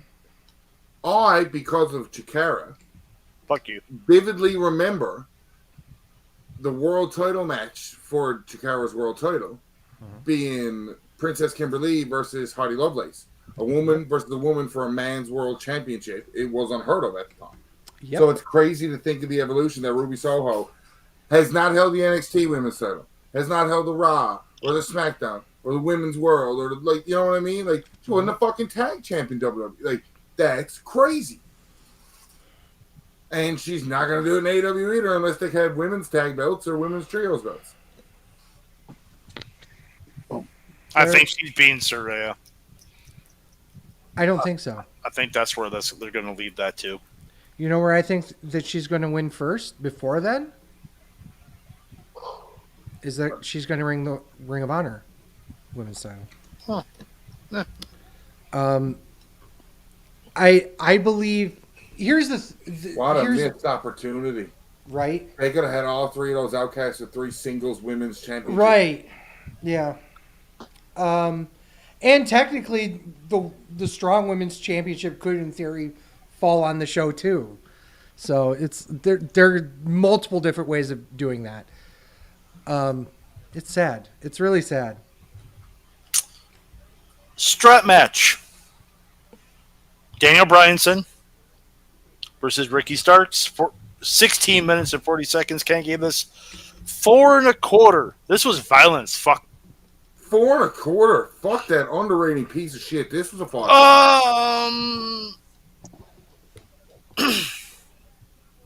4 stars? You're nuts.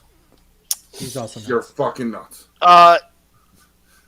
This was easily the match of the night up until this point.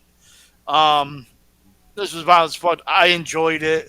That's strange for you. So, Ricky Starks,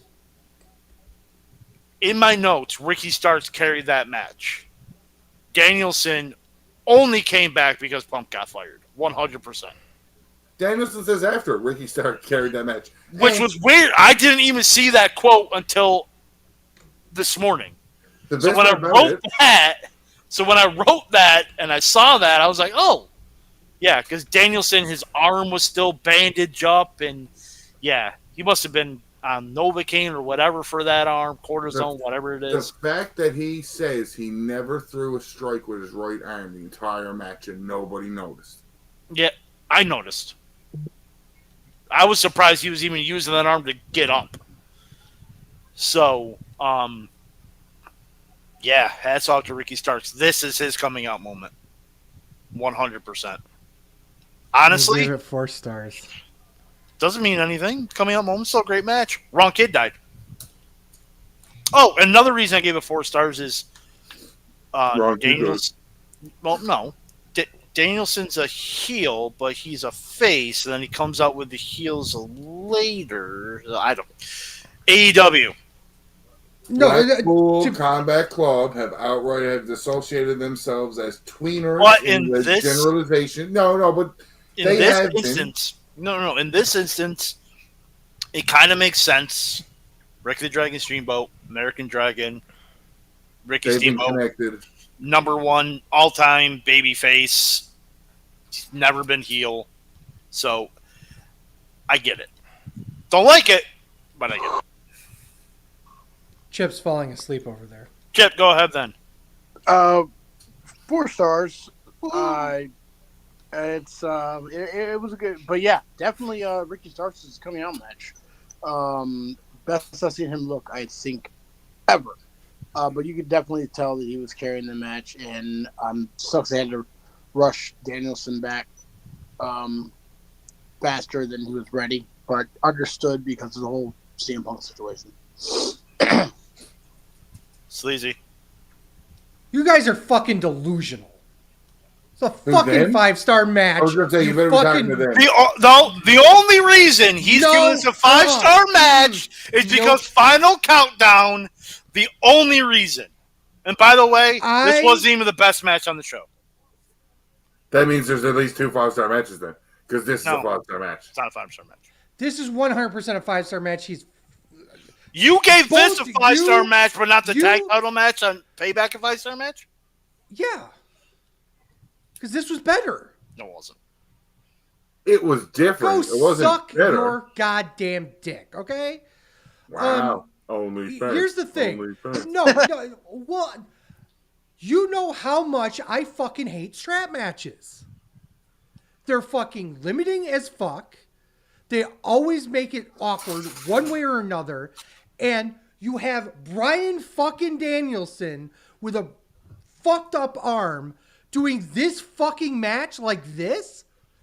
And I'm not even going to complain about the fucking blood because this actually needed it. But holy shit, this was perfection in a match. How are you not... How is this a 4-star match to you two? How is the tag title match not a 5-star match to you? Because I had my reason. I had my reasons. I told them. Yours are idiotic. So are yours. And I agree with you. The fact is, why is he a fucking face here? But you're absolutely right behind it. Is that if you're going to do the whole Ricky the Dragon Steamboat gimmick, you have to make him a face. Sorry, sucks, but that's the truth of it.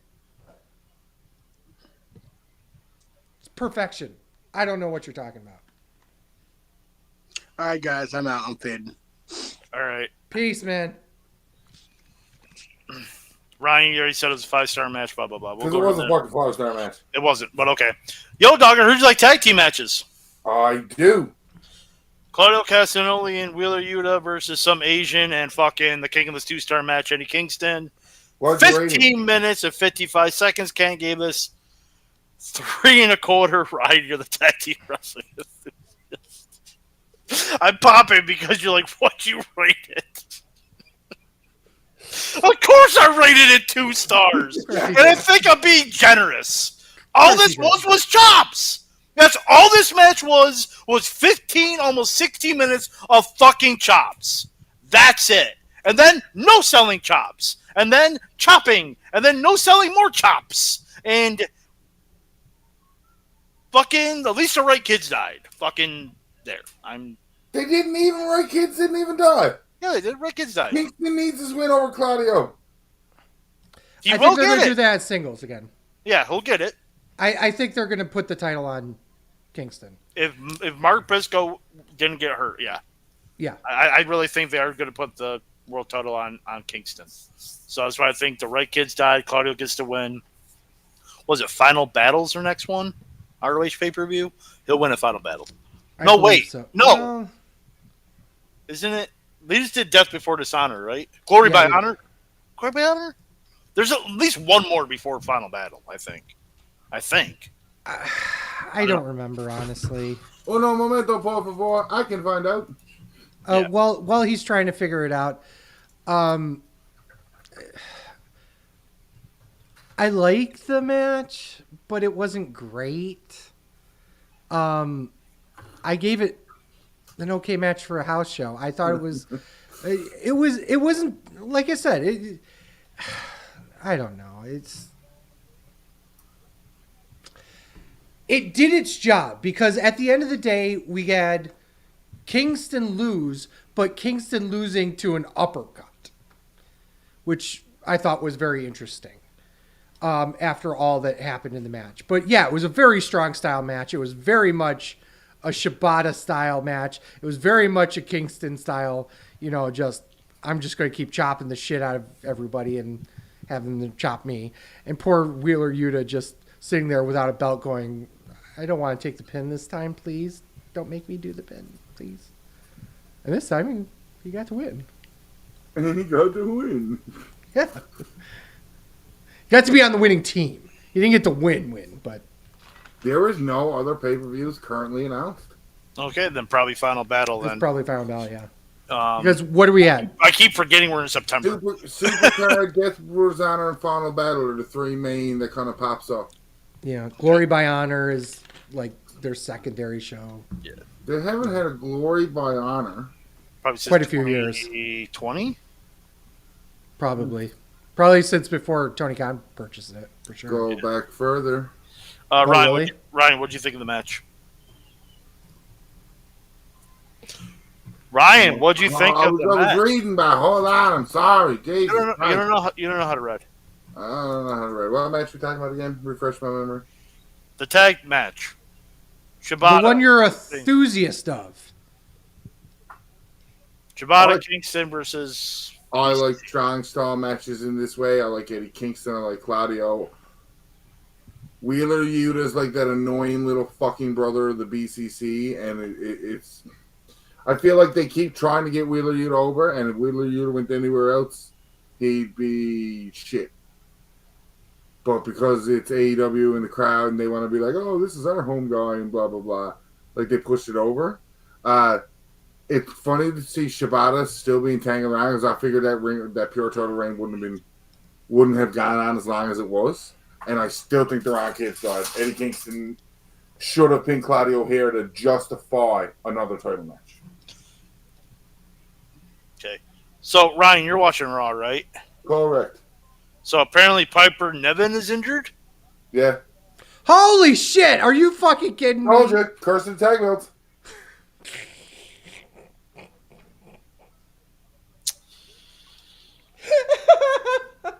I'm sorry for laughing about it because it's terrible to have somebody injured. Because you're a But piece god of damn shit. it. God fucking damn it. Retire the goddamn belts already. No. Okay. The women's roster can't handle another injury. It's already tiny.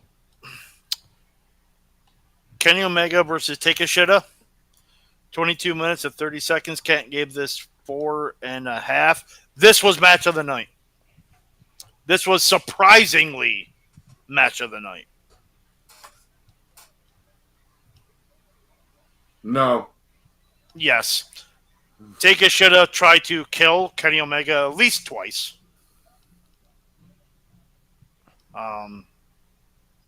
This was surprisingly awesome to me. I agree with Cam, 4.5 stars. Right Kid died. He won clean-ish. So, which we all thought and all in. You guys thought would happen. I thought should happen. So, they at least got the booking right on this. And it was clean. So, I really can't fault this match. And Ryan's going to say, What's it missing? yeah. Yeah. Your face! There, I did it this time. Thank you. So really, what was it missing?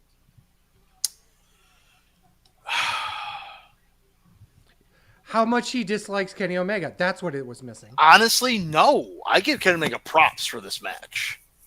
I think legitimately when he got hit, he got that German or whatever it was, he landed right in his head.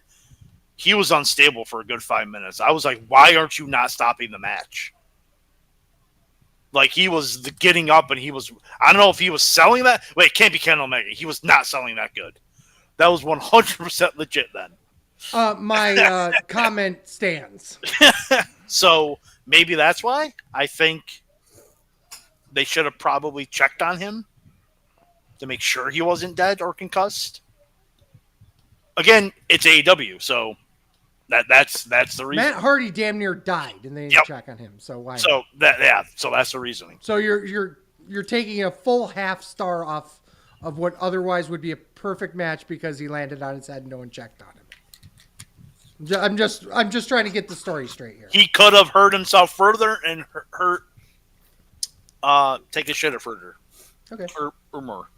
So okay. I stand by my reasons. Okay. Cool. All right. Let's see now sleazy shit on it. No, this is perfection. Absolutely 5-star match. Without question. And it got over one of the hardest hitting guys on the roster right now. There was a visual later on in the match that after Don Callis tried to murder Kenny, where the screwdriver was just stuck there, they did a spot, and I don't know who made this camera shot, but it was absolutely beautiful how it was framed, because you had the screwdriver just sitting there in the foreground and them doing, I think it was a suplex in the background. It was just this weird, awesome visual. And this entire match was just stuff like that happening and just beating the ever loving fuck out of Kenny Omega. And it made him look like a fucking badass that absolutely is needed in this fucking locker room, because right now we need a new big heel. He's a fucking big heel now. He took out one of the greatest potentially greatest NJPW superstars, certainly Gaijins of all time, and made it clean almost as a whistle.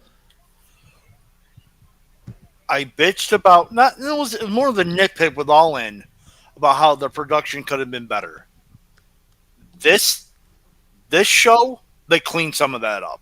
That visual was there, and there was a visual in the international title match where I thought was absolutely great also. Mm-hmm. I wonder if it was because they farmed it out for the overseas tour. They might have. And if that was the case, then they need to find somebody else that was better to do it. Hey, GoPro Wrestling, plug, use them. But yeah, the only thing I was kind of weird about, Don Callis's little dull roar music. Mm-hmm.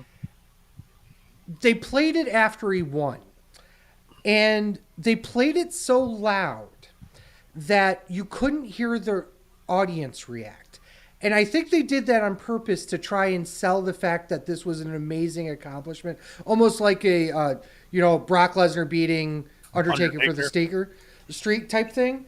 And I think it did a little disservice to the win, only because you saw the people reacting on the screen, but you couldn't hear them. There might be another reason why. There might be. Maybe they didn't want him cheered because I don't. Chicago. That's very possible.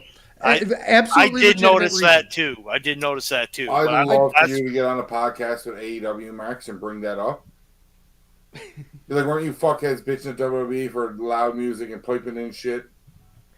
It was definitely a reason why they did it. What the reason was is up for interpretation, in my opinion. But I will concede the fact that that could absolutely been a reason too. So I thought they did it just to get the oh my god, he beat Kenny Omega so fucking, not single-handedly, but so decisively. Right. So. All right, Ryan. I don't think this match was better, and I don't think this is the second best match of the night. It was a good match. Props for Kenny putting over Take a Shit at, but the international title match that we'll talk about later was better than this match too. Yo, Dog, I heard you like tag team matches. Ooh, that's me. I do. That would be you, yeah. FTR, the Young Bucks versus Bullet Club Gold. 21 minutes, 35 seconds. Kent gave this 4 stars. Ryan, you're the tag team wrestling enthusiast. Right, fucking kids died. Bullet Club Gold can't do no wrong, and now they're gonna mainly benefit from fucking fuckhead gone now. Collision is their show. Give them the trios belt. Shitty they put them on the Acclaim, but they should go to Bullet Club Gold right away. Juice Robinson and the Guns would make awesome trios champions, and it'd be better if they had the AEW ones than if they had the Ring of Honor ones.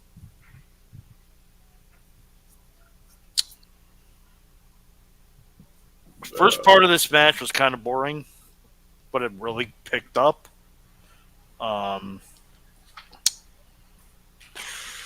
Double blind tag finish is great too.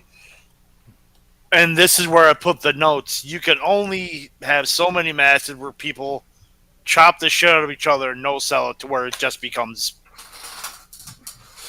boring. 3.5.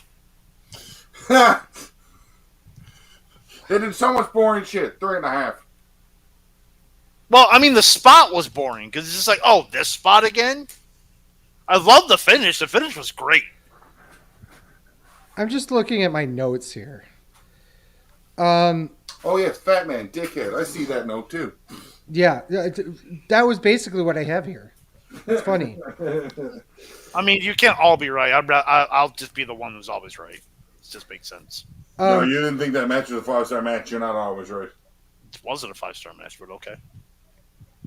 I actually, if you're saying it's a 5-star match, I would disagree as well.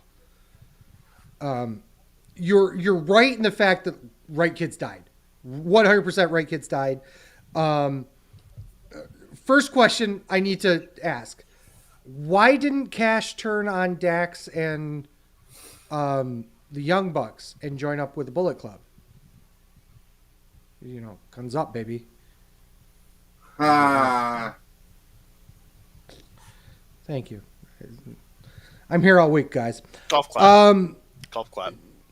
Nick completely whiffing on the backflip tope was funny as hell. I did like how each team kind of helped each other with each other's finishers and stuff like that, or tag moves. I thought that was really well done. I love the 4-corner top rope move.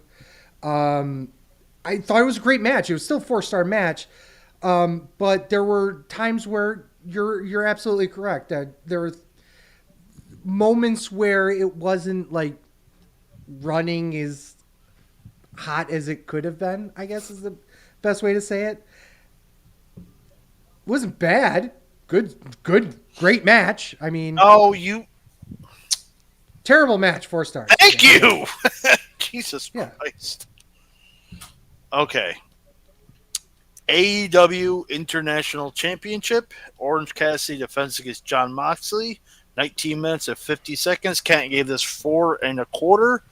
I have 3 words in my notes. 5 fucking stars. Wrong kid died. Bullshit. Nope. I disagree. Who else was the right person that is just as trusted in this Fed, not injured, that can always be called on besides Orange Cassidy? It's fucking Moxley. Moxley was the right person to take the belt off him, because the next person to take it off Moxley will automatically get a rub because it's coming off Moxley. Wrong kid died. I think Orange Cassidy, he didn't need the rub by beating Moxley, but I think he should have gotten the rub by beating Moxley. A former, 3-time AEW World Champion? Get that win? Didn't need it. So, he didn't need it, then did he need it? No, okay. I see your point. I still think the wrong kid died. I think Orange Cassidy should have went over.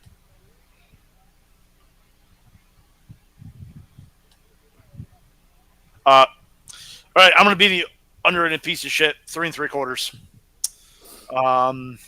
Can I mute him now or wait till later? The visual before the match of Cassidy's hand,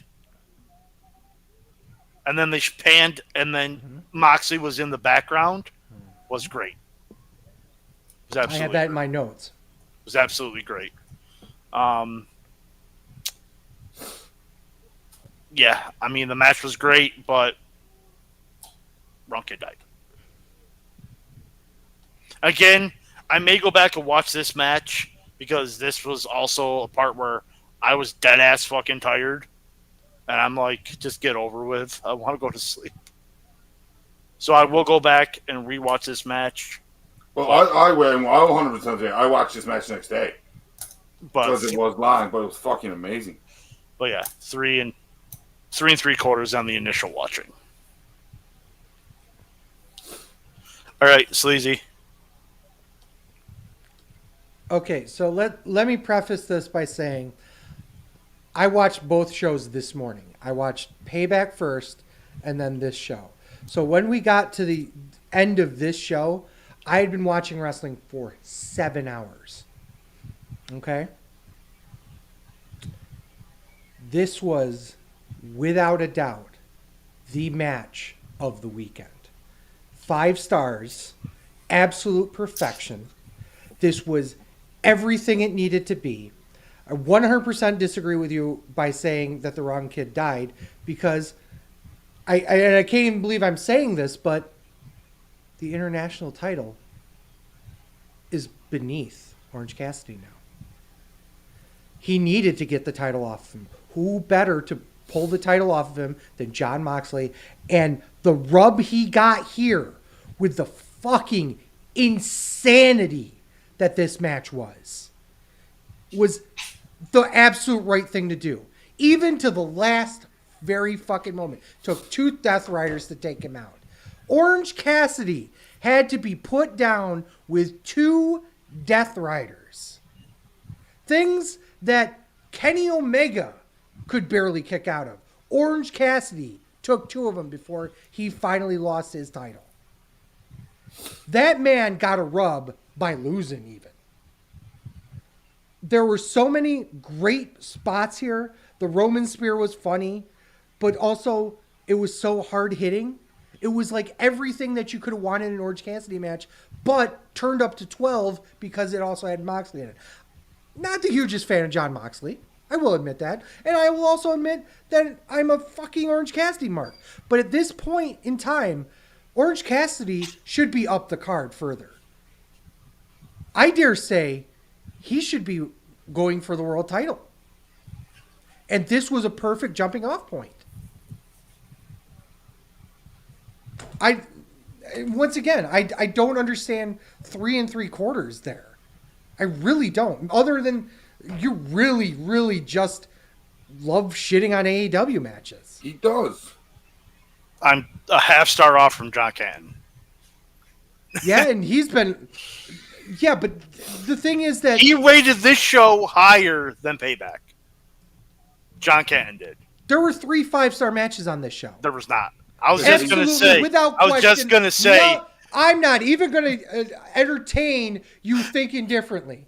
Because there is no fucking way Jay Briscoe was winning the Ring of Honor Championship that night. And there's no fucking way that out of all the matches that happened on this show, you only thought one was 5 stars. I gave no 5-star. No, excuse me. You didn't even give one 5 stars. I thought you gave Kenny Omega 5 stars. No, you didn't. that was 4.5. So you are an underrating piece of shit. Didn't I say after the Payback show that now watch Sleazy overrate the shit out of AEW? Yeah, fuck you. So you're underrating the AEW. But I'm not. I'm of course he correctly is. rating AEW. No, the only match I will go back and rewatch is the international title match. Because it doesn't say WWE or Impact in front of it. 100%. You're a biased piece of shit. But here's the thing. I don't think I've given an Impact match 5 stars, so I don't. There's not even that. The only match I'll rewatch on this is the international title match. The other thing is that we brought up is everybody kicking out of everyone's finishers, every fucking match. And that's another reason, especially in the Omega match, it happened. That's another reason why I didn't give it 5 stars. Just like, really? You're going to kick out again? What's that? You didn't hit One Wing Angel. But because the only person kick out of the One Ring Angel is Kenny Omega. Didn't Somebody else did. Paige Yeah, did. Paige, I Adam think. Page, Yeah, and Paige did. Yeah. But here's the thing, though. That didn't happen, but it did on the WWE show, right? No, it happened on the WWE. Well, in the tag Literally title match. Literally, fuck your finish. I'll Yeah. hit you with mine and win. Happened Miz versus fucking LA Knight. Yeah. And what did I give that again? Better than some of the matches you gave here. 2 3/4. Better than some of the matches you gave here. Yeah, but not better than the matches that I'm bitching about. So that happening in. So Okay. I don't understand that. The only match Once I'll again, rewatch. the anti-AEW mark is being an anti-AEW mark. Yeah, because Whatever. giving a match Whatever. a 4 It's fine. stars, 4 stars, 3.5 is so anti AEW. Like giving them good ratings is anti AEW, not overrating them. I will watch the international title match because I will admit I was dead ass tired. That I will rewatch. But Omega was not a 5-star match. Don't worry your pretty little head about it. I'm not going to worry my pretty little head about it because I know I am right. And I called it. I called you fucking overrating the show. Listen, you're just going to make us do the Sleazy Horseman episode so we can properly review AEW shows. Hey. I mean, at least I'm watching the product every week. No, I don't want you to. You're so bitter and jaded, but like you're so bitter and jaded, you can't get past it. Like, and it's not fun for you. If wrestling's not fun and you don't enjoy it, don't watch it. Here's the thing. And it's not to be a dickhead about it, but it's just why put something in your life that gives you negative emotions or energies. I need my blood pressure to be raised and lowered. Apparently, it's good for you. Here's the thing, though. I want to point this out too.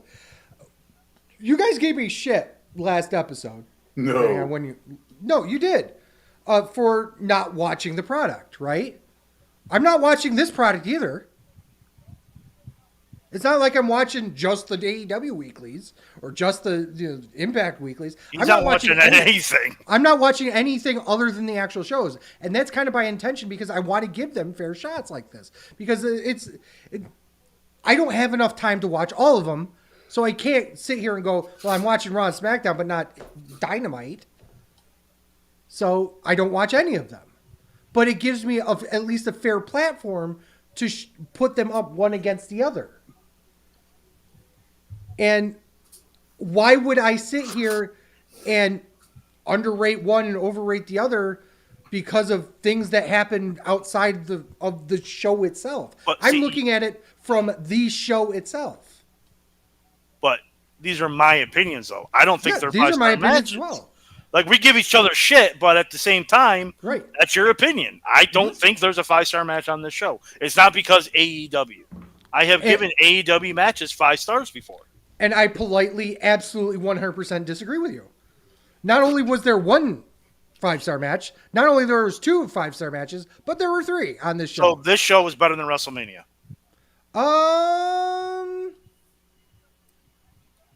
2 nights? Well, there's still stinkers on this card. So I'd have to look at what would actually be the better show. 3 5-star matches? 3 5-star matches would absolutely warrant me going back and taking a look at them back to back. Yes. I got your star ratings. They're somewhere. I think one of these days we'll get them on the fucking website, but I'm trying. Yeah, it's not just you. It's me too. I have the old document on the old computer that I'm halfway done with. I don't want to restart, so I'm going to transfer it to a thumb drive to put on this one. Totally understandable, but like I said, the point I'm trying to make is that this was far, and this is after saying this a week later or 2 weeks later. This was their best show that they've ever done. I thought. Because just the over Double or Nothing? Yeah. The first Double or Nothing. Yeah. Because here's another thing. Sorry to interrupt you again. Okay. But no, he's not. Maybe the expectations were so low on this card because there was like hardly any build. That we're just like, holy shit. Even I admit, like, there's some matches on here I'm like, the first 2 matches we both agree on didn't really need to be on. Again, this show was too long. Let's say this right now. Yeah. Again, the show was too long. These shows don't need to be 4 hours long. Even Payback being 3.5 did not need to be 3.5 hours long. That needs to be 3. Like, I'll say Rumble, Mania, SummerSlam, Money in the Bank, maybe Survivor Series, 4 hours. Everything needs to be 3. That's it. You don't need 4-hour shows. This does not need to be a 4-hour show. Another thing that's interesting that came out of this show was, yes, we already knew they were doing the Wrestle Dream pay-per-view, but that's also on a Sunday during football season. Yikes. Do the Jaguars play that Get night? out of my fucking head, Sleazy. Right. I'm going to the schedule now. I don't know because I'm not a football fan at all, obviously. What was the date? October 1st, right? Yes. I do believe they are playing. Oh, Jesus. But when? Like, if What? they're playing the afternoon game, that's not going to fucking matter. They're in Seattle. Let me take a look. They are in London. 9:30 a.m. Eastern time start. That's why. That's why. Okay. That's why. That makes sense. What's Tony his Khan, foot? Chad will go over. Tony don't got to go over. Yeah. That's week, 3? No. I'm curious. Week Week 4. 3. Week 4? Yeah, week 4. Yep. What is the Sunday night game that week? Chiefs, Jets. Oh, that's a shit game. No, it's not. Patrick Mahomes versus Aaron Rodgers. Somehow So- this turned into the best darn sports show period, too. Yeah, also, but here's the thing, and here's another thing I'm going to bitch about with AEW. Okay. The early estimates of this show is 200,000 buys. I call saw bullshit. 100,000. I saw 200,000. Where the fuck did you see 200,000? Yeah, I thought I saw Maybe I read it wrong. 100 Maybe I read it wrong. Because I was on. because that's in line with their other shows. Yeah. Yeah. Let me take a look.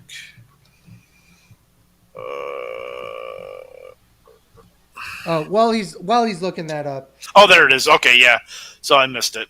Okay. Do over 100,000 buys, and will finish somewhere in the ballpark of 200,000. Okay, so that's in line. Okay, yeah, that's in line. With I thought the initials were 200,000, then up, and I was just like, Considering the show, weak build, Imagine And the pay-per-view they're- had the bomb because Punk wasn't on it.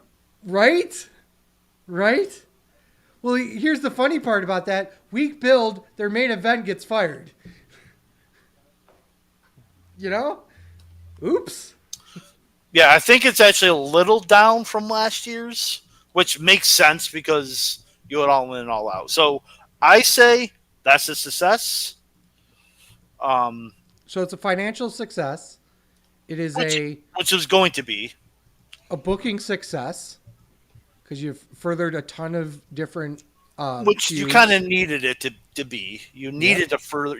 This was a show you don't end feuds. You need to further feuds, especially we had All In and All Out. Now, apparently, this is going to be a year-to-year thing. All In, All Out. Mm-hmm. Tony Khan says something while he couldn't logistically. All the different pay-per-view companies didn't want to have a bundle package. Some of them did, some of them didn't, which Right. makes sense. He's going to try to work on that for next year. Yeah, because they're already at Wembley. They've Yeah. already got the show booked, and I'm Well- sure they got fucking Chicago booked for next year. Oh too. yeah, well they got Chicago booked tomorrow, for tomorrow because they're in Chicago every week. It seems like. Yeah, that's true. Um, Do we have anything else we want to hit on here before we call it a night? Sky No. Blue. I know- What's that? Did you Yes, say is sky that it? blue? you wanted to hit on. He said Sky Blue. Okay, well done, sir. Ha! Ha! Because I've been searching Reddit looking for a good quote for this episode. Yes. And he freezes. A sea jerk, and it's a picture of Tony Khan, Daniel Bryan. The caption is, "I'm hurt, I'm old, and I'm fucking tired, and I have no idea where I am right now or what my name is." Making fun of shit about Daniel Bryan. First comment I see: great to see brother Daniel convert to Islam. 'Cause Oh of- God! Oh my goodness! Chic Brian L. Goody. Oh my goodness. I will tell you, Squared Circle Jerk is probably one of my favorite subreddits. Fuck. They're so ridiculous, like to the point. I love them. I absolutely love them. There were a ton of different and I just want to touch on this really quickly. I'll try. There were so many different tributes to both Bray and Funk over the weekend. Owens was the big one from WWE, in my opinion, and obviously the strap match being the big one in AEW, but so many different tributes. Seth with the pinstripes. Yeah, it was just, there's so many great things. Of all the things that happened, what is your favorite moment, favorite tribute? Personally, for me, I just enjoyed any time you just saw the empty rocking chair, because you knew what it symbolized, right? Like for how often too, like just a simple rocking chair, Mitch the Plant, just that kind of that thing that you see, like to symbolize something that as soon as you see it, like you saw an Olympic gold medal, wrestling wise, who are you thinking of? Kurt Angle. Gable Stevenson, which is not even his real name. But it's the same thing, like a little object like that, or like just being associated with somebody. Like when you say Ric Flair, 99% of the people, even if you don't watch wrestling, go woo. Right? To have something connected so well, I like that because it was just a visual. And man, I was there when all this, like, I was watching this shit. Like, Bray kind of grew up in front of us, and it was nice to see it. I'll tell you, I tried. I really tried. I honestly tried. I still haven't watched the SmackDown yet, and I wanted to. I'm not sure I could have handled it.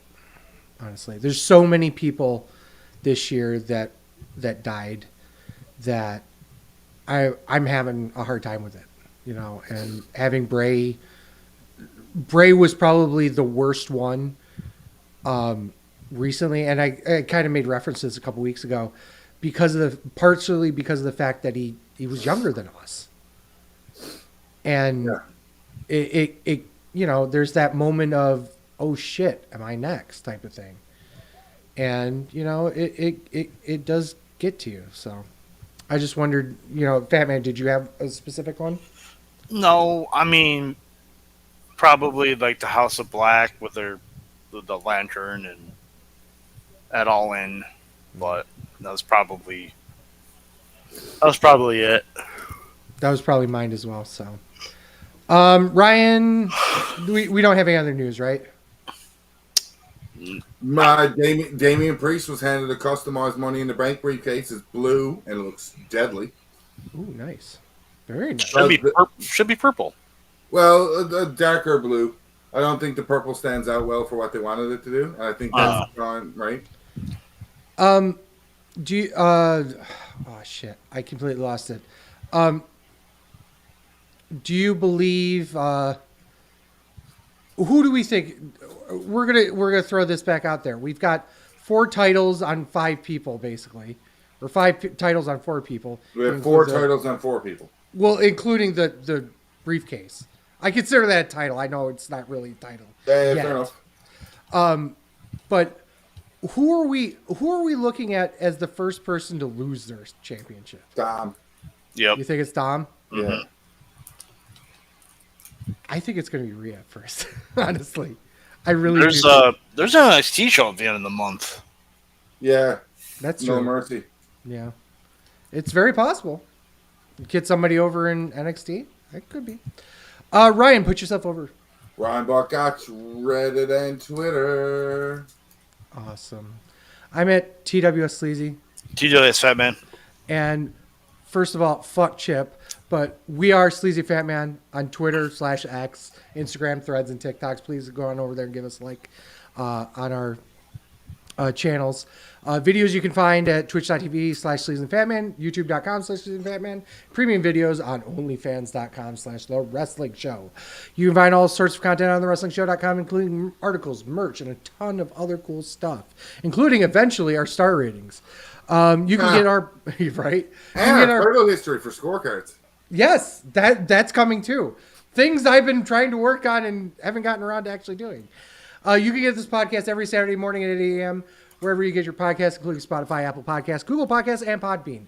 Don't hesitate to rate us on your favorite platform and click automatic downloads. It really does help us out. So with a fuck you to Chip, a thank you to Ryan. And fuck you to Deets, because we haven't said that last episode either. Right? Yeah, fuck Deets.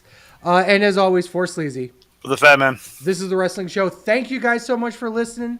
Peace. Fuck Dave Meltzer. Fuck Dave Meltzer. Fuck Tony Khan.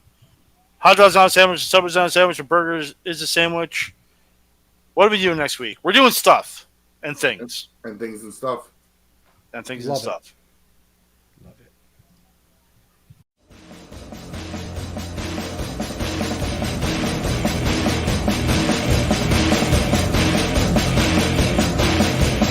I'm a truth that you seem to run from. I'm an army of one. I'm a clip in your gun. I'm the pain in the game. The bloodshed in your name.